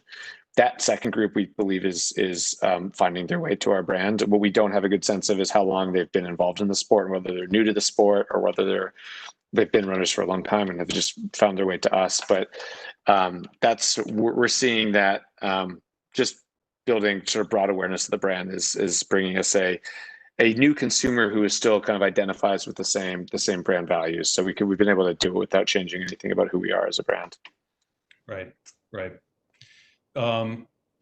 Next question. What do you see as the biggest future challenge to retail and e-commerce, or the biggest opportunity? I think retail specific, we're all trying to figure out what that looks like and how that rebounds. It's and how fast it rebounds. Short term, there's probably a lot of interesting real estate opportunities. Long term, though, we don't know what the consumer behavior is going to be. I think that there were a number of people who had probably defaulted to brick and mortar retail prior to COVID, and being forced into a different behavior, different shopping behavior, I think has maybe pushed some people over the edge of kind of defaulting to e-commerce. So they've had to grow comfortable with it. And so we think that we may have actually picked up, back to the earlier question, we may have picked up some customers from that as well, from traditional brick and mortar customers who don't have those options, or didn't have those options for several months. What was the other part of it? It was e-commerce, retail. I feel like there's another piece of it, or. Well, it was just, no, I think it was just. Is that it? Okay. Yeah, I think that was just it. I mean, what about, are there any brands, I think we have 2 minutes left. Are there any brands, particularly e-commerce? I was actually going to ask this question as well, in the sports and maybe specifically in the running world or the shoe space, like the Swiss brand On. I don't know if you pronounce it On or On. Yep, yeah. I think it's On. I don't know. Yeah, who seem to have made a pretty big impact in a short period of time with a social commerce strategy. Like, are there things to learn there from those guys or other brands that you've been watching? Yeah, I think they've certainly gained a lot of ground really quickly. I think Allbirds has also taken some just interesting approaches to design. I mean, I think from a footwear perspective, their design's distinct. You recognize an Allbirds shoe across the street without having a logo, and I think that's always been, from a kind of a design point of view, that's always been sort of the goal of any designer, right? How do I get my product recognized without using a logo as a crutch? But then they also have a really open-minded partnerships. They partnered with Adidas, and coming from that industry, I was at Puma for a while. It's pretty rare to see two footwear companies collaborate on things, and it shows a level of openness and transparency and sharing of best practices. With Allbirds, it was around sustainability and use of materials. That I think is interesting, and I think that's a really positive trend for the industry as a whole. The fact that these brands are becoming more open, doing more interesting things from a design perspective, and starting to push things forward in a way that hadn't been done for quite a few years. Yeah, fascinating. Someone recently recommended the Phil Knight book, Shoe Dogs, to me. I assume you've read that. I've read it. It's good. Yeah, it's a great. I was just going to say, it's one of the best business books I've read recently. I'd certainly recommend that to anybody. Maybe that's a segue into the next segment, because I think there's somebody from Nike coming up next. So, Kyla, are we out of time? Yes, but thank you so much, Rob and Ryan. Awesome discussion, Ryan. I can really empathize with you in the running community. I'm down here in New York, and as you say, it's a very, very vibrant community down here. And I think with everything happening with COVID, I think everyone's getting outdoors and the gyms are still closed here like they are in a lot of other states. And, just last night we were down near the East River track here and it was packed, and so I think even sort of your traditional running community are finding it sort of hard to sort of, get their space and get their motivation, as you say. So, but no, I've often thought, like, what's winter going to look like? So I know that's something that's probably keeping you up at night at the moment. Yeah, exactly. Yeah. But no, thanks very much, guys. Thanks, Ryan. Thanks, Rob. Great job on moderating. So we're over to our next session. Thanks, guys. Bye. So we have just a quick reminder before I introduce our next session to the audience.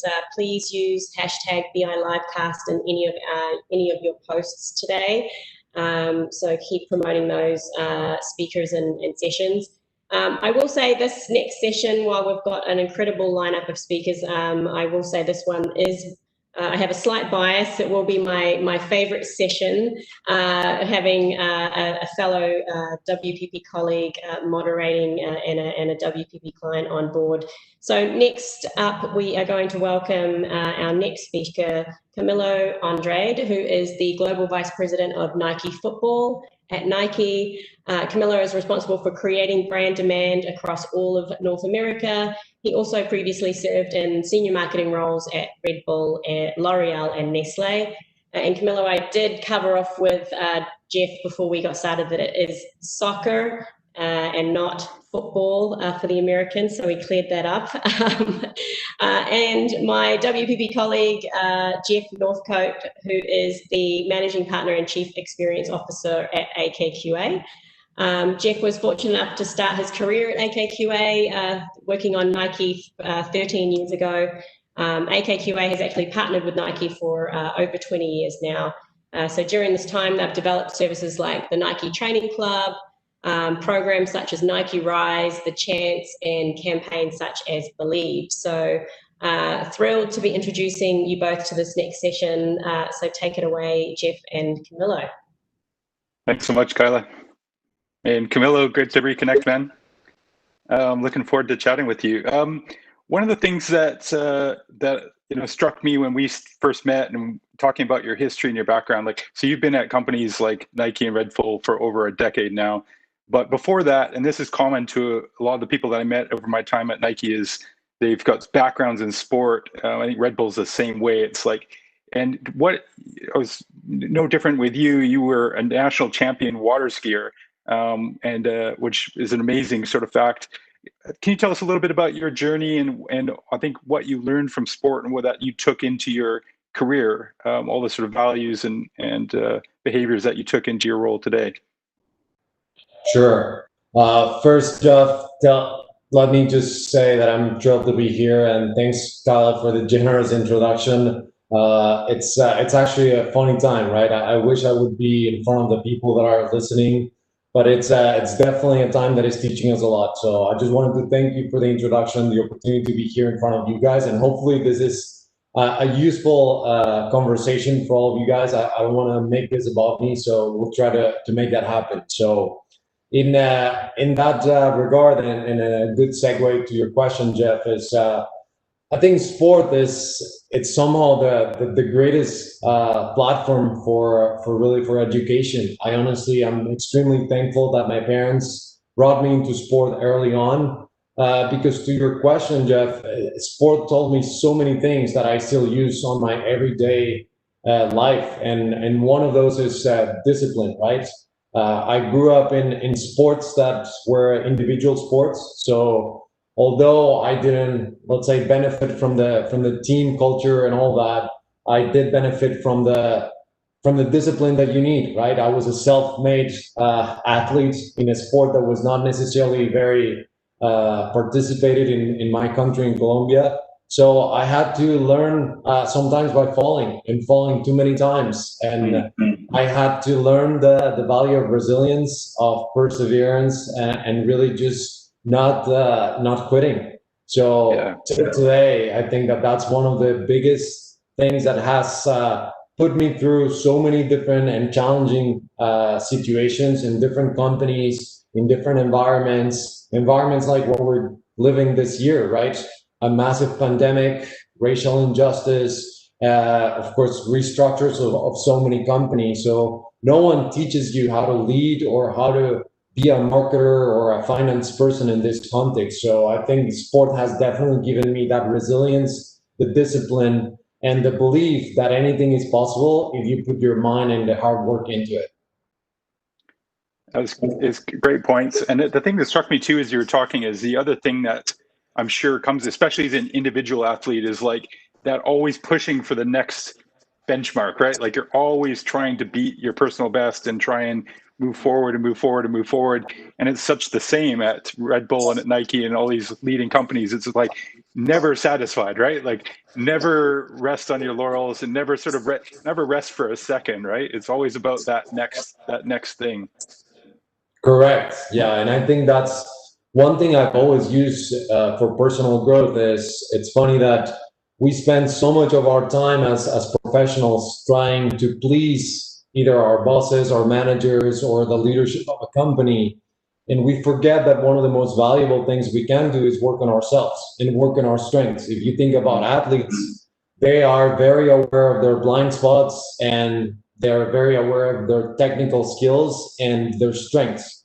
And they spend a lot of time with their coaches working on their strengths, working on maximizing their strengths so they can actually turn them into their secret weapons or their biggest, let's say, their biggest pillars when it comes to competing. And I think that that's a big learning that I've taken from sports and that I try to implement across my teams, and I really use it as part of my leadership identity. Is really coach on strengths, is make people aware of their strengths and work on those instead of really trying to, in a way, diminish weaknesses. Yeah, no, it makes sense. And that's, again, it's that idea of like standing out and being distinctive and being, you know, it's rather than being average across the board, it's like, where can you really spike up and where can you really stand out and be the best in something, right? Like it's like in any of the sports is like, you can't be the best at everything, right? You're not going to gold medal in every category. That's interesting insight. So I want to talk a little bit about brand purpose, because I mean, one, because it's a lot in the, you know, people are talking about a lot. It's a big topic at the moment, in even bubbling up to out of marketing and into corporate culture. But also because Red Bull and Nike in particular have two of my favorite brand purposes. I've referenced them both for years in presentations. Red Bull, the idea of giving you wings. And what struck me always is the idea of a drinks brand, you know, that like having a purpose that's so elevated from that, right? It's got a much more higher level aspirational purpose. And then Nike, one of my favorite all time, innovation and inspiration for every athlete in the world, you know, helping people reach their potential through the power of sport. And both of those purposes don't say anything about product. They don't say anything about sales or, you know, marketing goals. They're very, you know, the epitome of purpose. So tell me a bit about how you think about brand purpose and, you know, how companies can use them successfully and authentically and effectively. Yeah, definitely. I think that's one of the most exciting topics for me personally. I'll start by using maybe an analogy in life. Is I think purpose is one of the most important things to have in life, right? And then before moving into brands, is we all have purpose in life, right? And whether it's you becoming a parent and really leaving a legacy through your family, your kids, and making sure that you set them up for success and help them realize their dreams, that is purpose, right? It's just that we don't go and we don't advertise it to the world. And I think in a moment where in life we're, you know, faced with all these social channels and people are so, in a way, concerned about their image. In a way, I assimilate that that's marketing, right? And how much effort we put into it and how much purpose we have will end up deviating our message into the world. But not to deviate from the question, and if you take that into brands, I think that having a strong let's say idea and having clarity on what's your mission as a brand, as a company, it's extremely important. In grounding that mission in something that is bigger than just a moment, it's even more important, right? And it's funny because you talk about those statements from Red Bull and Nike. And for me, they are the reason why I joined those companies. I didn't join Red Bull or Nike because of, in a way, the products they did. And I love those things. But after working pretty much 10 years in the cosmetics industry, I realized I was missing passion, and I was missing the opportunity to work for a company that had such a strong alignment between their mission and what they did every day. So it is extremely important. I think that having a strong mission, and I think there's a distinction between mission and purpose, because if you have a strong mission, you then can double click and really reinforce your purpose and your reason of existence. I think when you think about Red Bull and Nike, those things that you mentioned, those statements are the mission and somehow the reason of existence that transcends years, months, athletes, or products, right? And that dictates their strategies, dictates somehow how they think about their long-term existence. And then the purpose is something that can start to transcend into something more useful and meaningful for their impact in society and, of course, the environment they operate in. And I think for us as a company today, Nike, it's been one of the greatest things is marrying how our mission started to actually dictate clearly what should be the impact that we immediately had in the world and in society. And honestly, we are extremely lucky to work in the sport industry, because sport itself can move the world forward, right? Sport gives hope, gives joy to so many people around the world, is the one thing that unites. And I think that that's why maybe our mission has been so right for so many years. I think the moment that Bill Bowerman and Phil Knight dreamed of this statement, that became really an ethos that has guided us for so many years and will continue. It's amazing. And the same thing for Red Bull. But the thing that makes it special is the fact that you need to make sure that that statement comes through life every day, through every person, through every product, through every single dimension of your company and your brand, right? And from Red Bull to Nike, I've seen that, and that's why I continue to admire Red Bull and love that brand so much, is because they do give wings to every athlete around the world every day, in the same way that we bring inspiration and innovation to every athlete around the world in Nike. And it's interesting you say that, like, because one of the things that has struck me over the years is Nike produces, Red Bull as well, and a crazy diversity of marketing activities, right? Like in all sorts of different categories, different events, different activations. Like the diversity is incredible, but it's all, you immediately feel it's all on brand. Like it's all coming from a consistent place, right? And I used to have this with when have someone, a new creative, join the team, and immediately they would go to ideas that immediately you're just like, man, like that's not on brand, right? Like, they do propose something like a score tracking app. It's like, you can't, that's got nothing to do with helping athletes get better. So it's like, that's not on brand, right? Like but it's really interesting how it gets internalized and how powerful that is to have that clarity and the singularity of that mission. Because it gives everyone, the entire organization, power to go and activate that in so many imaginative, interesting ways. And I think one of the things it does, segueing on to the next question, allow or at least encourage, is the sort of boldness and risk-taking and creativity, which is something, again, both those two brands in particular are so famous for. And I know that you've had the experience of working on a couple like all-time famous, bold activations, the first being Stratos at Red Bull, which is the famous jump from the edge of space that literally captured the world's attention, was on every news outlet, like everyone in the world saw that. And then also you're part of the sub-2 marathon attempt that was just ran, and it was one of the biggest sport moments in all time. It's like it's like it transcends all of from a marketing, it becomes part of culture. Like it's a historic event. The idea that's a sub-2 marathon attempt, and how that sort of innovation, the importance of innovation, boldness, and risk-taking. How do you think about that when you think about cutting through and these days in the success of campaigns, the pressure that's put on for results? How do you think about the importance of boldness and risk-taking when it comes to creativity?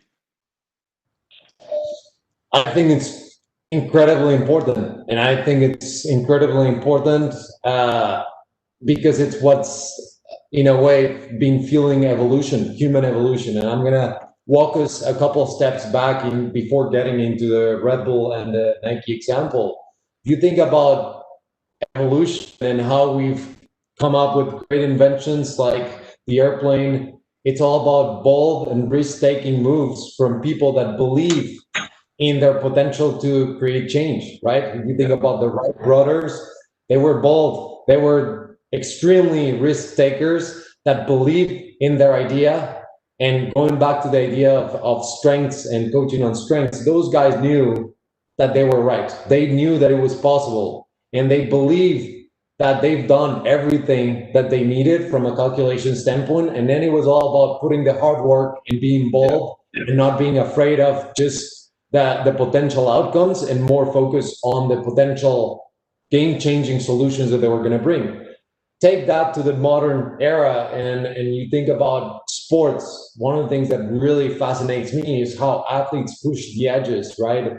And I grew up in the action sports industry, and of course, water skiing being one of my entry points, but I've studied so many different athletes, and there are great books that have done that as well, in how extreme athletes have pushed the edges of sports in a more accelerated way than traditional sports. And it's because of exactly the idea of boldness, risk-taking, and the fact that when those athletes rely on their strengths to actually survive, then you can actually push the edges of sport way faster. Of course, the consequences are way bigger, right? And this is, for me, what happened with Red Bull Stratos.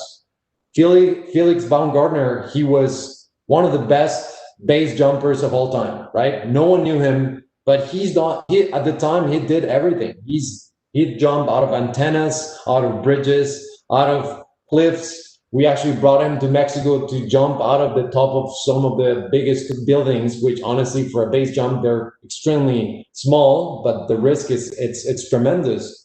And to your point of storytelling, how important is basically risk-taking in storytelling? It's tremendous. It's super important because you rely on the confidence of the athlete or the confidence of the person to actually push the edges so that we can actually find the right narrative.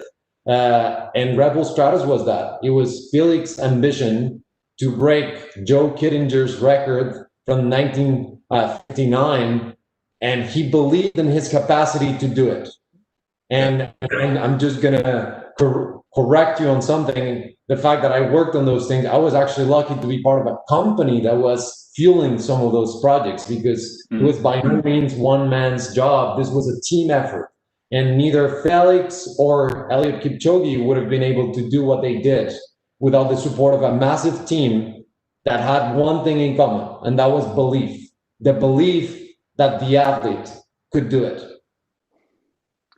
And the willingness to have it not work. Do you know what I mean? It's like, that's the thing that I find amazing, is like the courage that it takes to say, you know, we don't actually know. We're not in control of the outcome, because it's not pre-scripted. It's not, you know, something that's been shot and it's being shown on TV that was like, this is a real thing that's happening. And it's just why people love the drama of sport, right? Because we don't know what the outcome is, and so you tune in to see what's going to happen. And I think most companies are really, really uncomfortable with that lack of control. And so, and to the point where it's like, I see with a lot of companies, to the degree where control is down to, you get a briefing form where it's like the answer is already a 30-second spot and a couple of adapts, and you're kind of like, man, like it's so restricted, like the idea of what the outcome is, where here it's like, I think that idea of risk and lack of control and uncertainty, where I look at so much of the great work from Nike, Red Bull, and others, is like, so much of it is about the idea and the power of that idea and the possibility of it, and then figuring out the right way to express it and realize it. And could be, you know, so how do you give people that culture and permission to think outside of that box and to take that risk in the first place? Well, I think, Jeff, you need to open space for failure. And I want to remind the audience, and I'm sure that there's people here in the audience that have worked with Red Bull or still work, but what people don't remember is that we did fail in both those projects. Red Bull Stratos was a project that was 7 years in the making. And of course, when I say failed, we failed in the eyes of a lot of people, right? Felix Baumgartner, he walked away from the project. He had a panic attack at some moment and he walked away. And Red Bull had a tremendous team of athlete performance coaches that actually had to work through the problem. And Felix had to work through the problem. He had to overcome so many fears.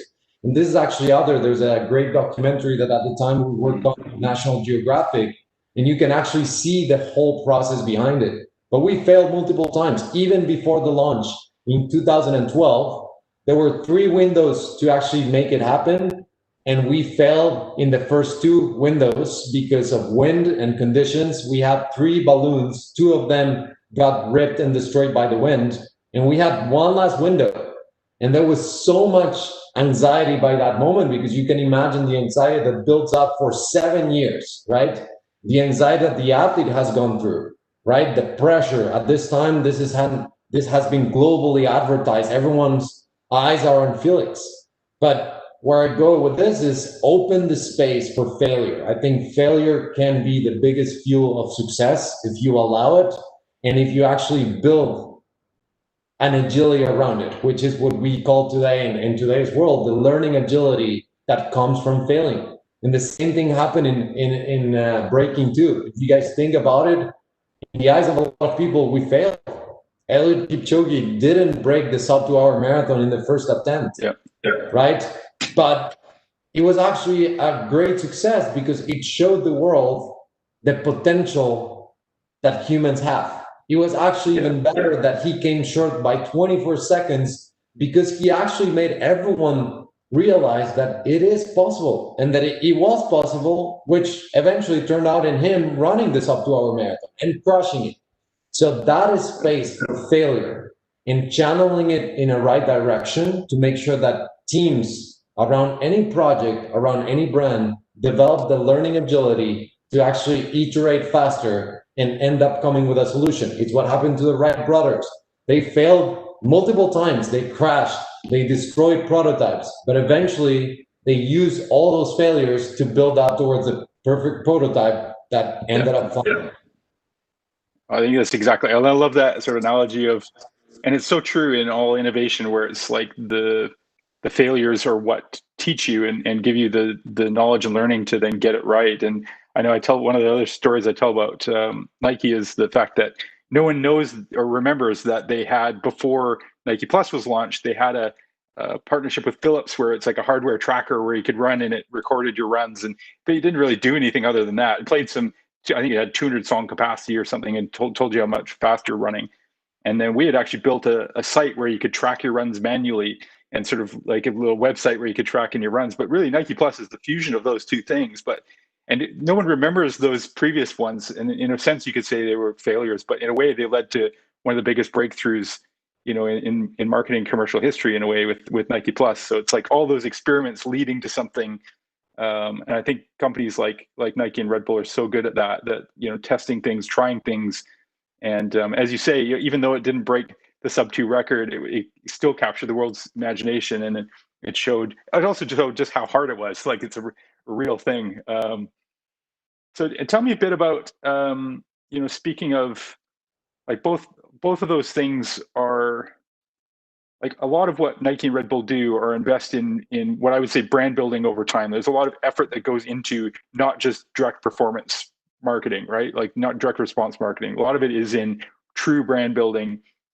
And I know even more every day, I see more dialogue, conversation around people struggling with how to get that balance right and how to justify the investment in brand building, especially when these days you can really quantify the return on performance. People are like asking a lot of questions around, the investment in brand. I believe in it. There's some studies that show the investment in brand over time really augments direct response marketing. But what's your experience in finding that balance, and what's your belief, I guess, yourself in that balance between the return on investing in the brand itself over time? It's a great question, Jeff. I think it's super important for people working and of course in marketing and building brands to understand the importance of having a long-term vision, right? and how that plays out into building the brand equity. I think it's very easy in today's world to be somehow pulled by the gravity of the short-term return on investment, right? And really think about commercial dividends, or just making sure that your activations really provide value immediately. The thing is, brand equity takes years and years to build, and you build it through consistency, and that consistency can only be built if you have a strong mission and vision in place that can, over time, provide that emotion around it. I do believe that the reason why brands that are strong in equity keep living and can overcome any crisis is because those brands have focused for so many years in making people feel something, right, over just the things that come with it, right? So to your point on, I believe it's extremely important, and let's not forget that both Red Bull and Nike, it took us pretty much 20 to 25 years to build that equity, to build that, let's say, foundation that allow you to start trying different things and go to the edges. So the consistency over time, that distinctiveness that you identified through having a very bold and audacious mission, is what allows you to build that equity. I do believe that brands that can do that well and really postpone the pressure of delivering short-term results can eventually be stronger. And you have brands like Apple that did that in the same way, right? As they believed in this idea of thinking differently about products, but more importantly, about the intuitive experience that those products had to provide consumers. And they overcame crisis, changes of management, right? The status quo, or let's say the judgment of the industry in so many cases, but they've built the brand around a strong equity that in most cases has been stronger than the product itself. It's just that now the products have become a living proof of that equity and of that mission that they have to think differently, to innovate and provide genuine experiences to consumers. And I think for us, it's been the same. If we manage to provide inspiration to every athlete around the world, if the inspiration comes first and we make people feel something, and that something is hope, it's joy, it's all those emotions that come with sport, then the product will come secondary, and those products and those ideas will fuel growth eventually. So growth should always be an outcome of what you do and why you're doing it. It shouldn't be that thing you're doing. Okay, I couldn't agree more. And I think it is interesting to think about is that consistency over time, that investment over time, that's really important. And that's like thinking about it again, like the idea that a company that makes an energy drink can send someone to space, and everyone's like, oh, of course, that's what Red Bull does, right? Like, it's not, no one's surprised by that. Like, that's like, you kind of expect that from Red Bull. It's like, oh yeah, they're going to own an F1 team. It's like, because people get that, like, that's that building over time, and how powerful that's, that's what the brand allows you to do. Yeah, and so, let me just build on that, one last comment on that. Yeah. And the failure is part of the consistency, and it's part of what also builds the equity.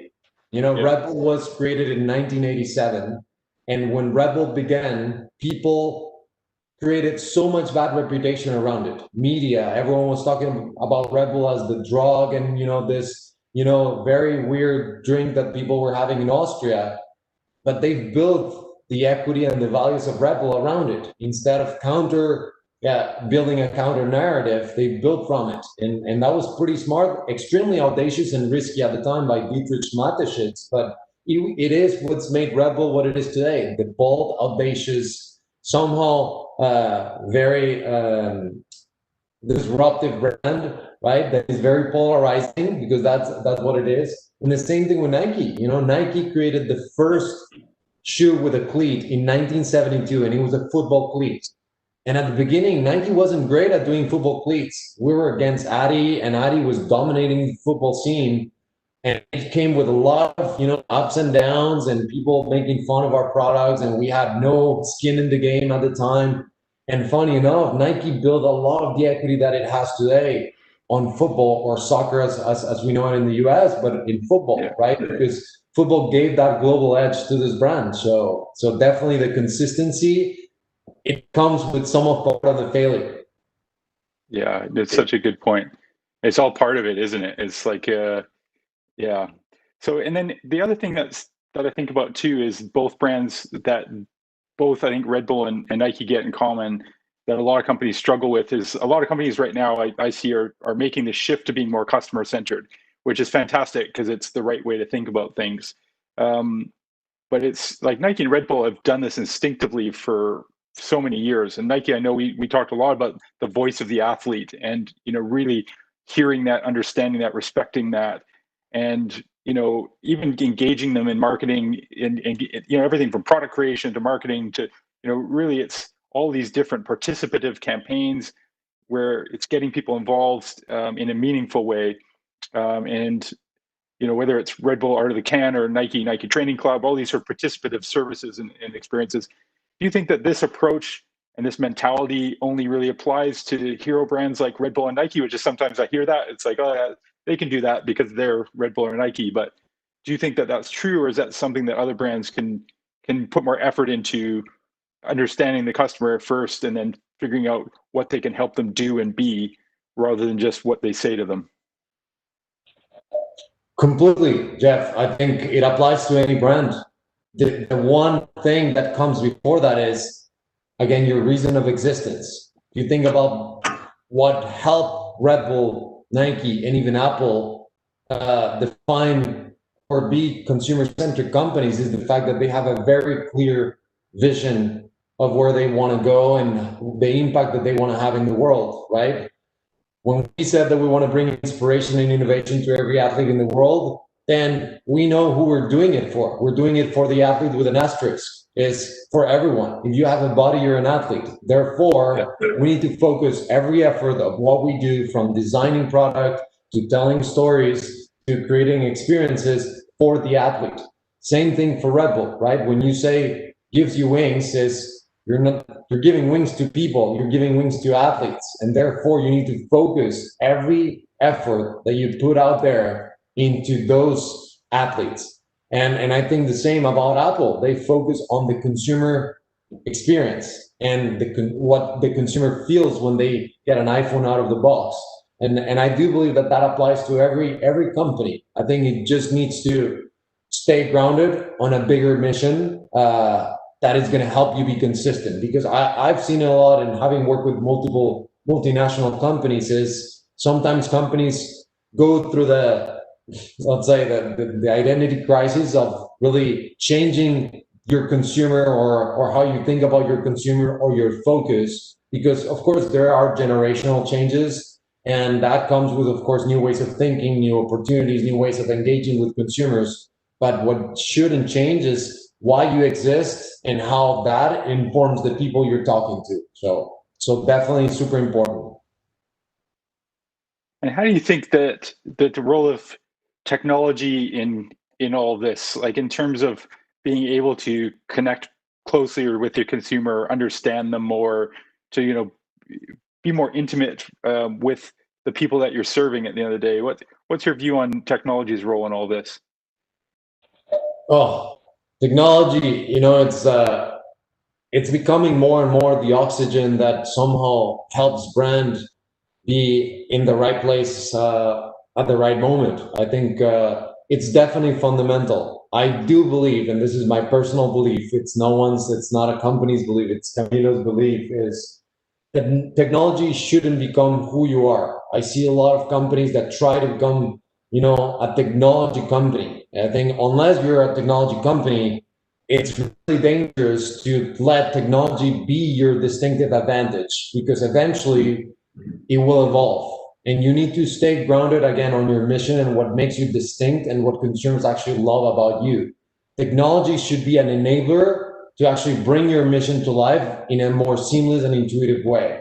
At the end, it's a vehicle for us to create a different kind of experience and relationship about the brand that they already love, or to help them even develop a new relationship, right? Yeah. And I think some companies have struggled because they are born out of a technology and the brand doesn't still have an equity. And I've seen it with a lot of brands that have built their core around the platform, and therefore they they suddenly realize they have to go back and find what's their purpose or establish a mission, and then you try to retrofit that into how the technology is helping it. So a little bit of a vague answer, but to say, I think technology is going to be fundamental. We cannot disregard the importance of technology for brands, for companies, because we all live in a digitized world today, right? And technology is making our lives easier. So understanding how brands use technology as a lever, as a platform, let's say as a vehicle to have a more direct relationship with all of us, because we are all people. And I think that's going to be the biggest challenge that brands face, is those brands that figure out how to use technology in a non-invasive way to develop still authentic relationships are the brands that are going to win. Yeah, and using it in service of the purpose, as you say. It's like everything that I've seen and have worked with Nike on in technology is all still in service of that mission, as you say. And it's like, how do we use, using social channels to provide coaching or provide tips, like using, building a Connect training title on Microsoft Xbox, all these things are about still helping people get better using all these new technologies, but it's always in service of that mission in the first place. So, and you've, at Nike, I think you said you've had 4 roles in the short time that you've been there. How many years now? 6 years? 5 years? 6, yeah. 6 years, 4 roles in 6 years. So, which is fast, right? But Nike is a fast-moving company, right? And that's part of its advantage and strength. And one of the things I've always admired is, it's very focused on the future and what's next, and always moving. As much as it respects and pays attention to its history, there's always focus on the future. And I can imagine Red Bull would be similar. Like, so what have you learned from all of the change that you've been through and all the sort of different things that's been asked of you in these different roles? And how's that made you a better leader, do you think? Great question. I think what I've learned is, I've learned so many things, but I've learned first and foremost that adaptability is one of the most important things for companies in today's world, right? And it's really becoming a hard to find quality, because the world's changing so fast. Of course, people want to somehow find comfort and continuity. I've learned to adapt. As a Colombian, I think that's the one thing that has become a little bit of my trademark, is I grew up in ever-changing conditions, and I learned how to use those in my favor. And I became someone that always look at the glass half full and always tries to embrace change as an opportunity. So what I've learned is I've learned to adapt to every condition and take change as it comes, and just using it as a lever. The second thing, I've learned that empathy and compassion are fundamental to actually be able to adapt, because your environment is never going to be the same. And we as human beings, we're selfish and we look at our own side, but it's important to see where people are coming from. And I mean, their angle, their point of view. And I think leading with empathy and compassion in today's world is more important than anything else, because that empathy is what's going to allow you to better understand and better adapt to anything that comes your way. Yeah, I think it's fantastic. And I think it's one of those things that until recent years, it's been really undervalued as a leadership trait, I think. And now people are really getting the importance of that, to understand and connect with people, and to get the most out of a team, right? To understand people's individual motivations and how to communicate different communication styles, how to connect with people, and in order to harness all that energy in a singular direction. Is there anything else that you think about as a leadership principle, or what you aspire to be as a leader? Anything else that you have as values that you try and take to the team? Yeah, for sure. I can share that. Again, my name starts with a C. I've used sort of like 6 C's that I use for me as guiding principles. And those are character, choices, the conduct, the consistency, the confidence, and the compassion. And I'll tell you is, in a way, it's your character is what will leave an impression on people, right? Is who you really are. And I think a lot of people focus on their reputation, which is what people think you are. And I think there's a very important nuance. So I think I focus on my character, and that is really who I am, and that's grounded on my values, my moral compass, all that.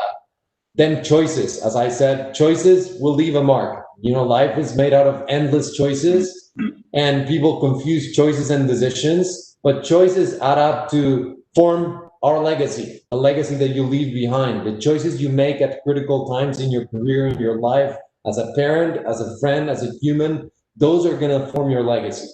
And how you conduct is super important because your behavior will make an impact, right? And I've always believed that if I act with integrity, that will be remembered. If I treat people with respect, it will be honored for sure. And if I'm trustworthy, it will be recognized somehow.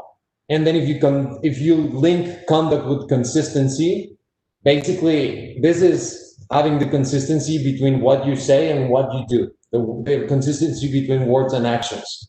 And then last is the confidence and the compassion, right? Confidence, it's important, especially as you start to lead teams, as you form your leadership identity, because when you lead with confidence, that will be admired. And of course, it's easier to trust a confident leader. And of course, you want to work with leaders that you trust, right? And of course, confidence comes from competence. You need to prove with results, and those results will build up your confidence, your strengths. Again, going back to the idea, athletes build from their strengths. And last but not least, compassion. I think the compassion that you show others will be highly regarded. And honestly, it grows out of considerate behavior, right? How you act based on your character, your ability to relate and connect to other people, where they're coming from, but especially to the purpose that you have. That's going to help you empower other people's lives, and that compassion is extremely fundamental. So those are kind of like my 6 principles that I've been amazing. using. And I love that you've got those principles. I mean, everybody should have those. Now I'm thinking, what are my principles? I should I need to set some. I might take yours actually, but all right. I think we've just got a couple more minutes. I don't know if there's anything we didn't cover that you want to say. Otherwise, I've got a couple quick fire fun ones for you. Sure. All right, starting with favorite athlete. Is it Colombian, I want to say, or have you got who would be your and why, I guess? It's hard.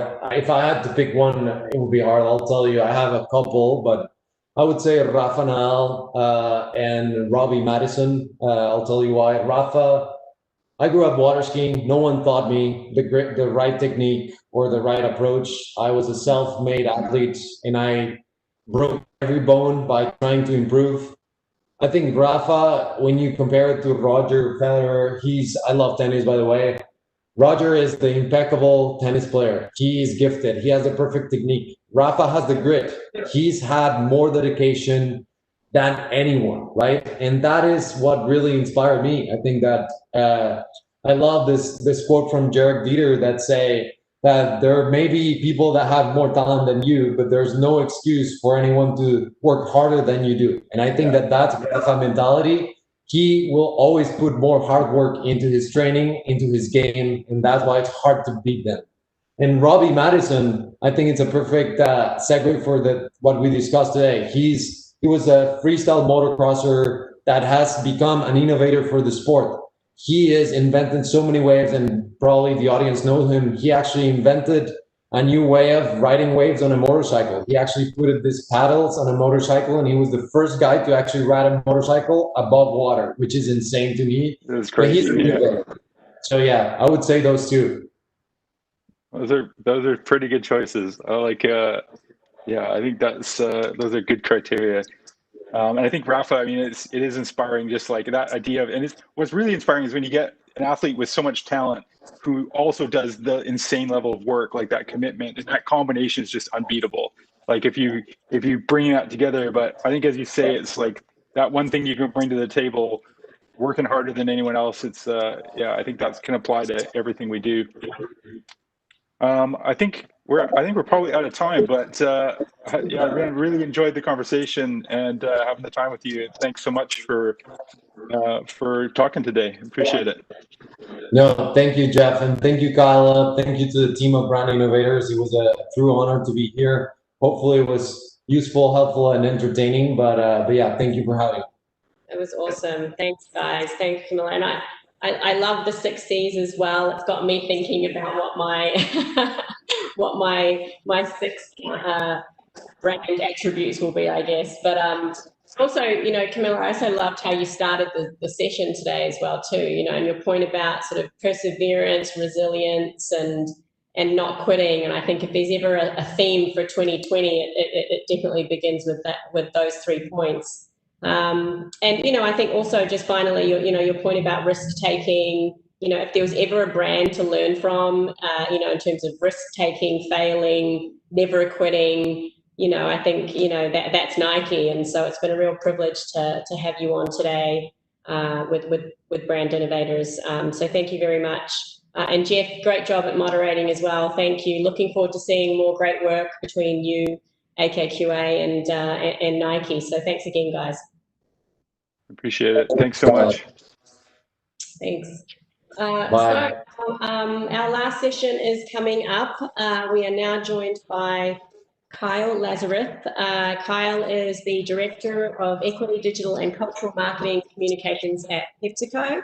Prior to joining PepsiCo almost 2 years ago, Kyle was also the Director of Digital Brand Marketing for Bud Light at Anheuser-Busch. This session today is going to be moderated by Todd Ederman. He's the president of Doing Things Media. Todd's worked in the media business for over 25 years, both spearheading evolution to digital to large media organizations, as well as driving innovation and revenue at leading digital media organizations. So welcome, Todd. Thank you so much for moderating. And Kyle, great to have you here today for our last session. Excited to have you guys on board. So over to you. Thanks, Kyla. And now to Kyle from Kyla. It's like to do this here with you. So why don't we start with, you have probably the coolest title I've ever heard, Director, Equity, Digital and Cultural Marketing. What does that mean? Yeah, hey Todd, and hi everyone. It's great to be here chatting with everyone at Brand Innovators today. Yeah, it's a little bit of a long one, but really what the core mission of my job is to connect Pepsi, and specifically the brand Pepsi, into the lives of consumers based on the things they love most. So we talk about equity communications at other companies. It's the same way. What does the brand emotionally mean to you? And we do that through culture marketing, sports, music, entertainment partnerships. Digital was really born out of the fact that where do people seek out culture these days? Where are people actually engaging in culture? And it's online. I think even today there was a new study that came out about how companion screen viewing has been skyrocketing even since March, and the COVID-19 pandemic really took hold of the country. And so really it's hard to connect with consumers if digital is not in the center of that idea. And so that's where that title was kind of born from. Makes total sense. So with that, tell us how your world has changed, the past 5-6 months in terms of, sports and culture and getting Pepsi's message out there. Yeah, I mean, at a general level, I think, we're all wrestling with some of the same issues, I think, as marketers across the board, right? So thinking aside from, company-wide, you're dealing with supply chain and marketing and the rest, and a lot of the stuff that's been talked about recently, it also just became a real deep dive into what are consumers doing right now? What are people looking and what are they seeking for from brands? And so, we're a very social product, right? We're something that you go out to eat and you have a Pepsi.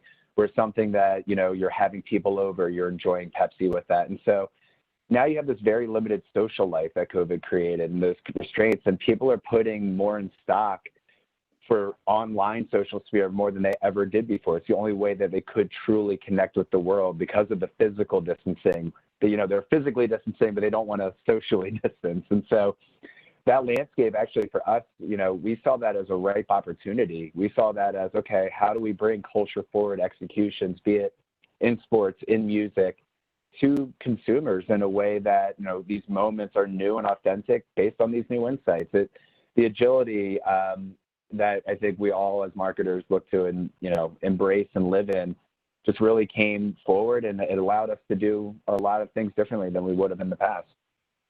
Can you give us a couple of examples of how you've done that recently? Yeah, sure. I mean, I think the first big one with brand Pepsi that everyone will be a little bit more familiar with might be the One World Together at Home partnership. And so, you're seeing DJ Nice, and he's hosting his quarantine sessions. Everyone's seeking for these online music escapes and ways to entertain themselves. And we were thinking about that, but we also wanted to make sure we were doing it in a way that really also added a benefit, right, to the pandemic and what was going on. And so we reached out to Global Citizen, who's an amazing organization, and we were able to, with them and other partners, create that national, international phenomenon that we all, I think, had the opportunity to tune into. And really for us, it wasn't just, leaning in, though we did have obviously our charitable components and want to support the organizations that were all involved. It was also about giving that moment of respite to people at home. Like I'm still in my apartment in Hell's Kitchen, Hudson Yards here in New York. I've been here the whole time. And you get a little stir crazy in these apartments. And we were really proud about how we were able to lean into that one in a big way and bring that to folks. And since then, we've had numerous other hits kind of going out there, from things celebrating the fun you can have at home with these postcards we put out for staycations just last week. We're also going to be having some fun actually tomorrow, so tune in, everyone. That's my shameless plug. And some other items that really, though you're in quarantine, though you're maybe not able to socially connect the way you did before, there's other ways that you're able to enjoy your summer with all those constraints in mind. And, that's the sort of mindset we're keeping towards the future with things like football, and as other sports returns with MLB and NBA and the rest. Cool. What about so earlier this year you introduced, or prior to that, That's What I Like as a new theme, which was the first one that Pepsi did in a while. Tell us how that played out in after the introduction, and how are you using that today? Yeah, that's a really good question. That's What I Like's really the most synthesized embodiment of what our brand is represented, right? And so what we mean is that we're a brand that we speak to what we call unapologetic enjoyment. And that's defined that in the face of, judgment or these sort of constraints, we really believe that the life best lived is the one that you free yourselves of those, right? And just think about all the times maybe you're at a concert, Todd, and you wanted to dance, and maybe you're looking around like, oh, I don't know if I should right now. No, we want you to. We want you to express yourself. That's really what we're about. And so, we debuted that, like you said, in January with some spots that were, these guys and lost in the moment doing their thing. And then Hong Kong harsh reality hit. And then they realized, oh, no, everyone's watching me right now, but I'm going to keep doing what I love. And so, we brought that into actually another body of work led by other members of my team when we were, talking about Wild Cherry Pepsi.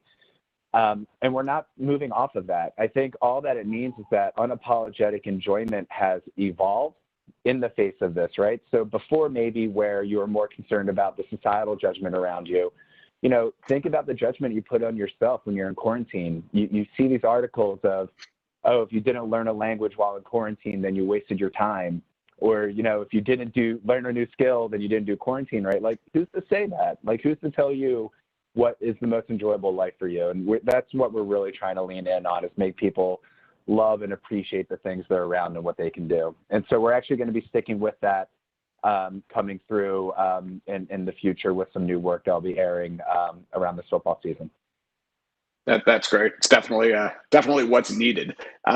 So tell us, you talked about social earlier. Tell us how Pepsi, in particular with sports, how you look at the different social platforms. Yeah, that's an interesting question. We have, like many of the other brands we spoke to today, our digital strategy and what your Facebook is good for versus Twitter versus Snap. But even taking a step back from there, we look at everything as a unique idea, right? And so sports is amazing because it's aside from being a top passion point for people in the world, frankly, they all have a unique audience, and they all look at the sport for the value that it brings, right? So when I think about NHL versus the NFL, people consume those medias in very different ways. There's different online behaviors, different linear behaviors. So it's our job to actually look at where that audience is and then bring them, what they would love to see from the brand and from the league. And that's where then it comes down to the idea, right? And we like to pride ourselves as a more idea-driven brand, so that it's not about, oh, this thing lives or dies if you can't, own the hashtag for a day, or if you can't do something a certain way. It's like, no, like what's the creative tension? How do we feel this plays out? And then let's talk about rollout. Then let's talk about where this goes. And then we try to just make sure that works for the audience we're trying to reach. Yep, makes sense. I was just, I was looking at some of Pepsi's pages, and I was amazed on Facebook with 37 million followers and Instagram 1.6 million. But more recently, I saw much more posting on Instagram than Facebook, which I guess plays into the different goals that you have at different times. Right. No, it's exactly right. It's also, you get into the organic versus paid aspect of what's going on in there as well. And so what's your objective? Are you trying to drive conversation and talk value? Are you trying to shift the perception? With sports even, you think about how many different types of brands it can service, right? It's if you're an emerging brand, or if you're a brand that just has an awareness gap to close, you have all these different levels of activation brought to you by signage, all these different aspects that you can be leaning into in order to get that name out there. But then for more established brands like us at Pepsi, it's more about how do you kind of drive, again, back to the idea of cultural relevance and what's going on. So, we look at the idea, we look at what are we hoping for it to do for us, and then we find the right platform to push on it with, and the right partnerships to make it happen. Very cool. So let's with that. This is about sports. Let's dig into to a couple of sports. So I'm going to throw NHL out at you first, and you had mentioned it earlier. Okay. But with the return of NHL, tell us a little bit about what Pepsi is doing with it and how you planned for that. Yeah, it's a great question. I'm going to speak to the work we did in the U.S. I will say I had some tremendous colleagues up in Canada, where you can imagine hockey to them is, the NFL for us. They had an amazing plan they put together, fully executed into retail and done in a matter of a few weeks. And it was truly spectacular. And so want to make sure I nod to them on this call when you're talking about that as a large company like Pepsi, and many of these who have their layers that you have to work through, they're able to turn it around in record time. And it was incredible. Here in the States, we have an established platform, which is the PZS shutout that's been running for a few years. For those who don't know, PZS, Pepsi Zero Sugar, it's, one of our top products, Zero Sugar Cola. And the idea of how do we tie that into hockey in a way that made sense was around the shutout, right? Zero, right? And so, it's the best, the best zero you could have up on the board is when it's your clean sheet as a keeper. And so we just looked for a way to double down on that and bring some excitement to the moment of, hockey's back, we're getting into this. And so we really looked to plus up the program with a lottery system where every time there was a shutout, and if you, it was a trigger activation, you engaged with us online, you're suddenly entered for a chance to win $24,000. And we actually had some winners come through with it. We saw some great engagement on there too. Press was amazing. We put this program together in a matter of maybe 3 weeks as, things were kind of moving along. We were talking to our league partners. But it got everyone very excited. We had, everyone loved our partnership with the NHL, what was going on, 10+ million impressions generated when you look at PR and then digital, all the comments. And as much as we're super excited about that and we love seeing it, it was also just the fans were really into it. And it's a platform they know, it's a platform they love, and to see it come back in a big way, we saw a lot of re-engagement as a result. And so now I think we're getting the Stanley Cup timing right now, the playoffs done, and so we're getting to the next phase of planning that we're working through. Awesome. So that's a league. How about let's focus on players and individual players. Any good case studies to tell us about? Yeah, not this year right now. We typically approach our player strategy a little differently. I work very closely with our sports marketing group on who handle those sort of aspects and what we could be doing from that standpoint. But this year we didn't have a player deal we're really leaning into. As we were working through, that's what I like and how that was rolling out. Obviously, that means the puck dropped before we debuted the new platform. And so we were waiting, and everything with these planning cycles, as you can imagine, has thrown us all for a little bit of a loop, but hoping to come up with some fun stuff with Stanley Cup playoffs and we're just going to be working through that now. And maybe that includes a player, maybe it doesn't. We'll just have to wait and see. Okay. Well, we definitely will. All right. So we have leagues, we have players. What about teams? And like what you did with Cleveland last year was awesome. Yeah. So getting out of NHL to the NFL, you know, the NFL is one of our biggest partners. Halftime show, I think, is also just an interesting thing, which is that combination of sports and music when it comes together. But last year, we were trying a new model of how we can garner some attention with fans. And so, you know, a big part of our philosophy, and I think this also applies, you know, within sports in general, right? Like, as a brand, you're always going to kind of be the third string, right? Like, it's always going to be my team and then my favorite players. And then it's like, oh, and there's a brand there involved too, right? And so we're trying to find those activations where we're truly additive. We're not like oh, they decided to put this person's face on this thing and now it's a new thing. And I'm supposed to now go buy that and care about it because that's there. I mean, those are really important core elements when you go into just a partnership, and we always try to do those great. But when you're talking about getting attention and getting people to love you, we feel like we need to nod to the local truth a little bit more deeply. We need to do it without being a trope. I'm a Philadelphia area native for what it's worth, and I get so many cheesesteak or, you know, if a lot of those things come up, Rocky Balboa, of course, and you know, no, there's some things that are like deeper cut Philly that like when you know what they are and you really lean in, people respect it and they love it and they want that. And the other part of it is how do you make the fans feel like they actually almost created your marketing idea, right? Then they're emotionally invested in it. Then they're tied to it.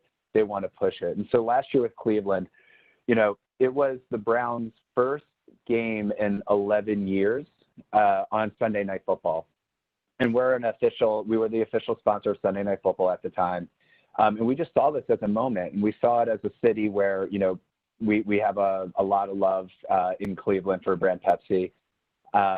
We wanted to give them something special. And what we decided to do was put together a program that was called Believe Land Pepsi.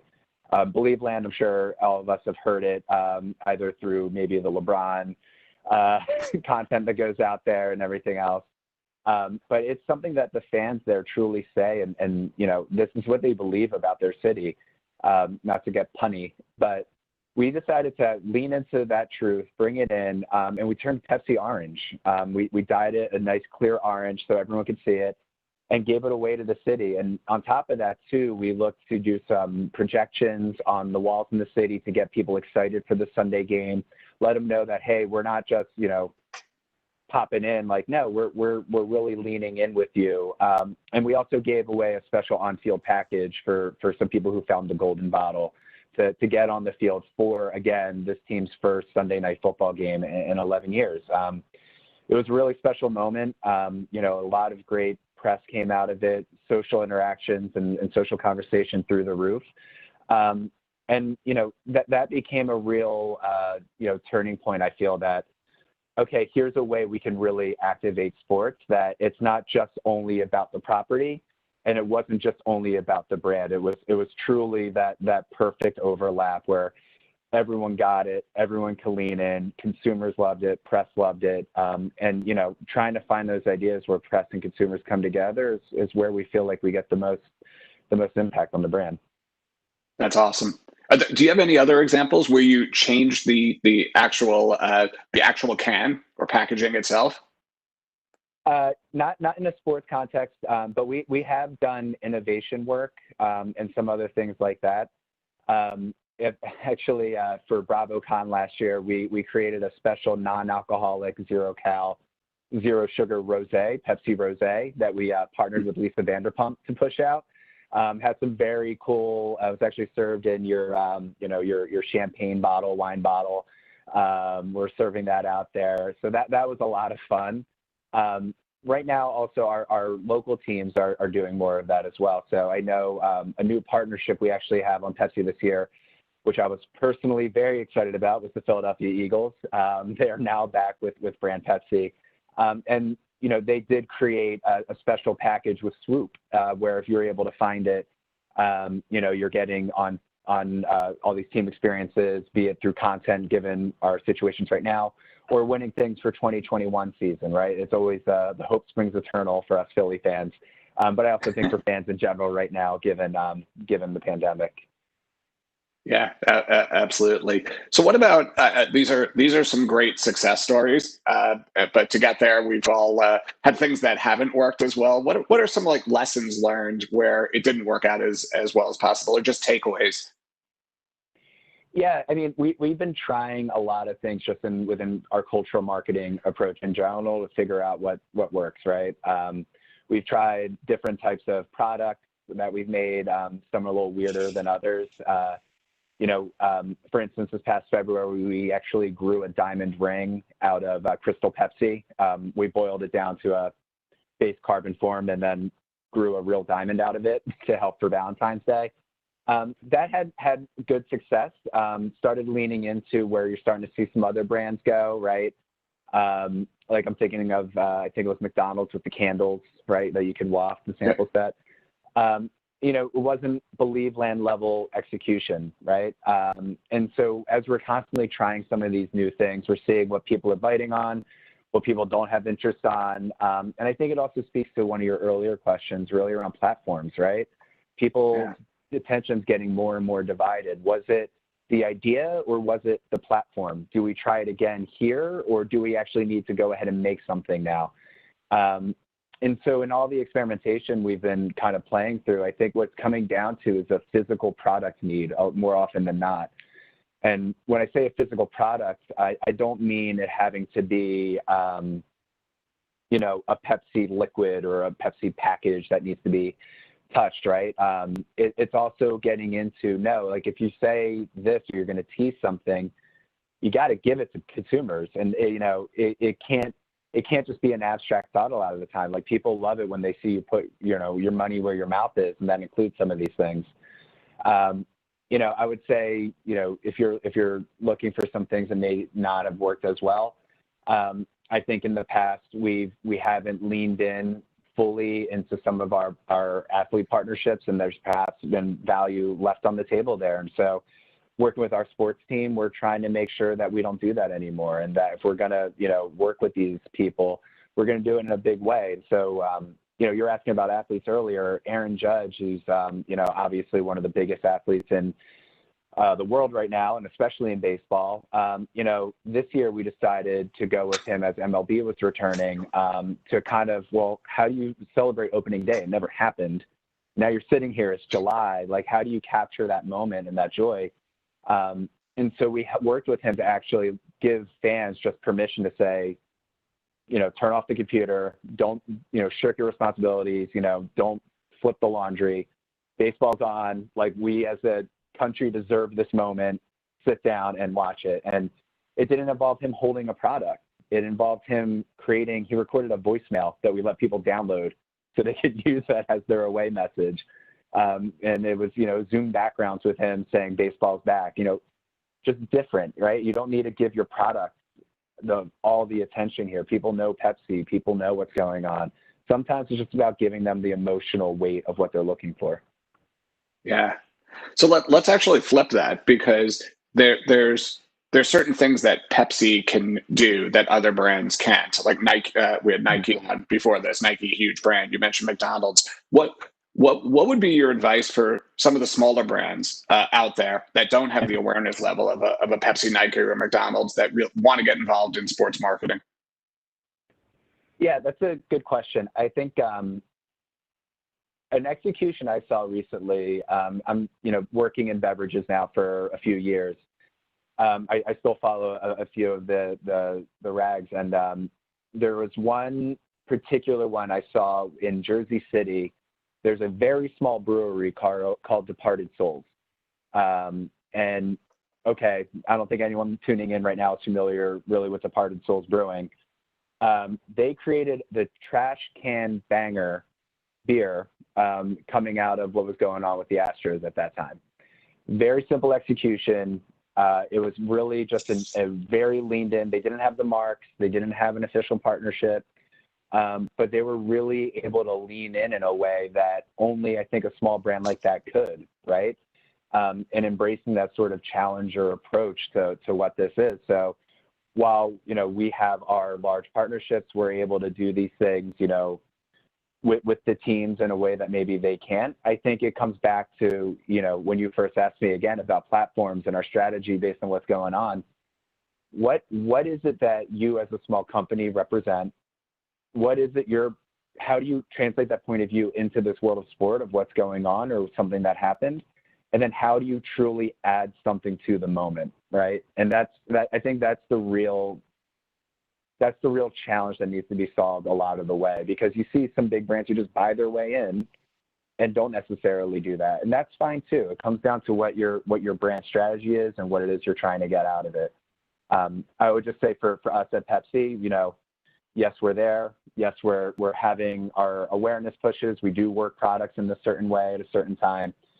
But our job to be done is to form emotional connections with our existing consumers and with, consumers we haven't recruited in yet, because that's what's going to make them pick us up off the shelf more than any other product.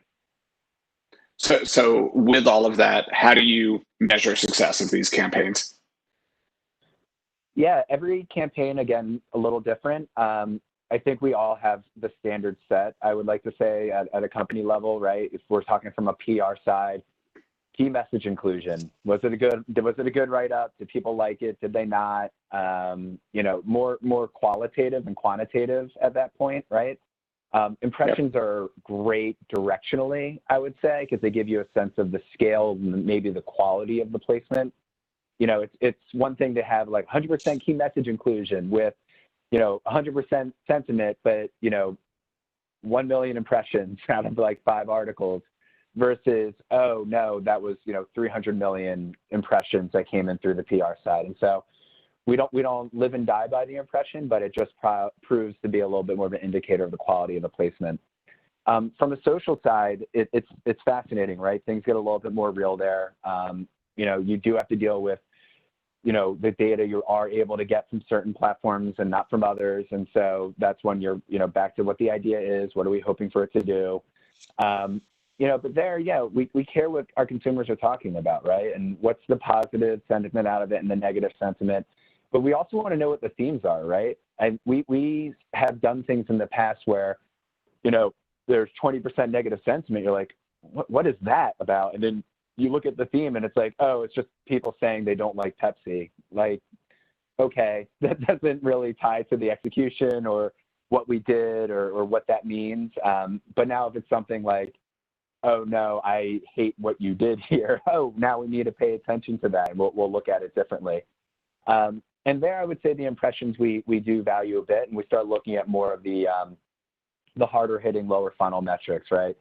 It's not just an engagement rate. We're starting to play with this idea of more of a quality engagement rate. So let's get past the 2-second view. How many 10-second views are we talking about? And then how do you add that into, all right, a like is fine, I guess. Oh, people are retweeting it. How much are are the Todd Andermans of the world willing to put this on their feed and say they like it? And then that becomes the platform by platform discussion as we're trying to bring it together. Yep, makes sense. All right, I'm getting the signal that it's time for Q&A. So I'm going to throw some questions that have been sent in to you. All right. There's interest in hearing if you and your team are seeing a new consumer profile engaging with Pepsi. In the sense of people are spending more time at home and now they're engaging with us online, or our consumer base is changing? Well, I'm reading the question, but let's go with that. The consumer base is changing. Yeah, I would say, you're dealing with trends around people going into lower cal options. You're dealing with trends where people are seeking more flavor variants. You're dealing with trends going into the non-alc space. I already mentioned our rosé execution. I would say right now in quarantine as well, when people are looking for their small indulgence, right, during the day, Yeah. I'm locked in at home. How am I going to get a little bit of an escape here? And you know, I'm gonna have that full sugar Pepsi today, right? I'm gonna treat myself. You know, we're seeing that, but we're also seeing our loyalists, you know, sticking true at the same time. So the best I would answer is that consumer landscape is constantly changing in beverages. We're there with, you know, all of our different sub products and brands there to meet people where they are on brand Pepsi, and then PepsiCo is a portfolio. I can't speak to all of them, but again, they're there also meeting, you know, the same exact consumer needs, be it in energy, be it in, you know, what you see out of our Dew brand. They do a great job there. And even our water brands like Bubbly and Life Water. Yeah. Another question for you that was sent in. What are your brands currently doing in terms of your in-store and e-commerce strategies? Yeah, I can speak to Pepsi on that one a bit more. So to be clear, I'm on brand Pepsi for everyone tuning in. Yeah, I mean, e-commerce, when you want to talk about meteoric growth and, you know, forecast changes, right? You look at it, and because people are having to order from home more, or because they've opted to because of their own concerns, it's been a meteoric rise and a meteoric shift in terms of, is it, you know, people ordering for pickup, curbside? Is it about the delivery services? Is it, you know, more your virtual e-grocers? You know, our e-commerce team is really trying to, one, sustain that sort of high demand as we go through and meet it exactly where it is, which they've done a tremendous job of. But also we're trying to, back into the cultural resonance conversation you and I have been having, how do we start working with them in a way to deliver experiences that people didn't know they could get before? And so this is something we're working through still right now, as you know, we're all doing this virtually and remotely, as we're you know, trying to figure out how you can produce in some of the constrained times we're in. Yeah, we're trying to find ways to lean in with those partners and trying to deliver it, and that includes going D2C, which I think you've seen that with, you know, some of our brands have done that with Quaker, Gatorade, and the rest, and that grocery program. So. Yeah, it's. I would say it's not the future, because I think it's been here for a while. I just think we are further ahead in terms of what we're expecting it to be. If you know, the COVID pandemic hadn't happened, and you know, if there was a positive light to kind of shed on that, it's just that we're going to have the opportunities now because of the accelerated growth to do things sooner than we would have before. So I'm going to skip one of those questions, go back to one that something you did recently that I love, and I was hoping you could talk more about it. Talk about culture, is the Cooler Claw. Yeah, sure. Yeah. So back to what we were talking about earlier with the COVID pandemic and kind of that white space out there for marketers to help fill some of the either the constraints of things you can't do, which was the staycation. But also, how can you responsibly, you know, be able to enjoy the things you do, right? I'm personally like the guy at the grill at every barbecue who's like, I'm there, I have my Pepsi in my hand, I'm talking to people, but they come to the grill to talk to me, and I kind of have my place. We recognize that there's these people that are called the cooler captains, right? And they're the ones like, I'm going to the cooler, who needs a drink? They bring drinks to everyone, and they do that. So the Cooler Claw was a extendable arm device, non-slip tech put on there so that, and it was, you know, over 4 feet long. So that way, if I needed to give you Todd a drink while we were socially distanced hanging out in the backyard, I can pick it up and hand it to you without a problem. And that way we could still get together, still share a Pepsi and, you know, maybe a hot dog and do it during this sort of time like that. And that was one of those things too that, you know, people really loved it online. It's these sort of unsuspecting needs and these unsuspecting little moments of joy that we can bring people that we're really leaning into as a bread and butter right now. Love it. I'm Kyle. I'm picturing you on one of our pages at Doing Things Media being the star of Middle Class Fancy, if you're familiar with the page. Oh yeah, for sure. And I'll have a crispy boy with you too. Absolutely. Cool. Anything to close out for us, Kyle? Oh, for Kyle or Kyla? I see Kyla's back too, so I wasn't sure. Kyle, before we hand it to Kyla, to Kyle. No, I would just say, Brandon and Bear's team, thanks for having me. Pat, it was great chatting with you. I think honestly for Pepsi right now, and I think for all marketers, this is it's strange time to be working. We've all had to change how we do things, how we partner.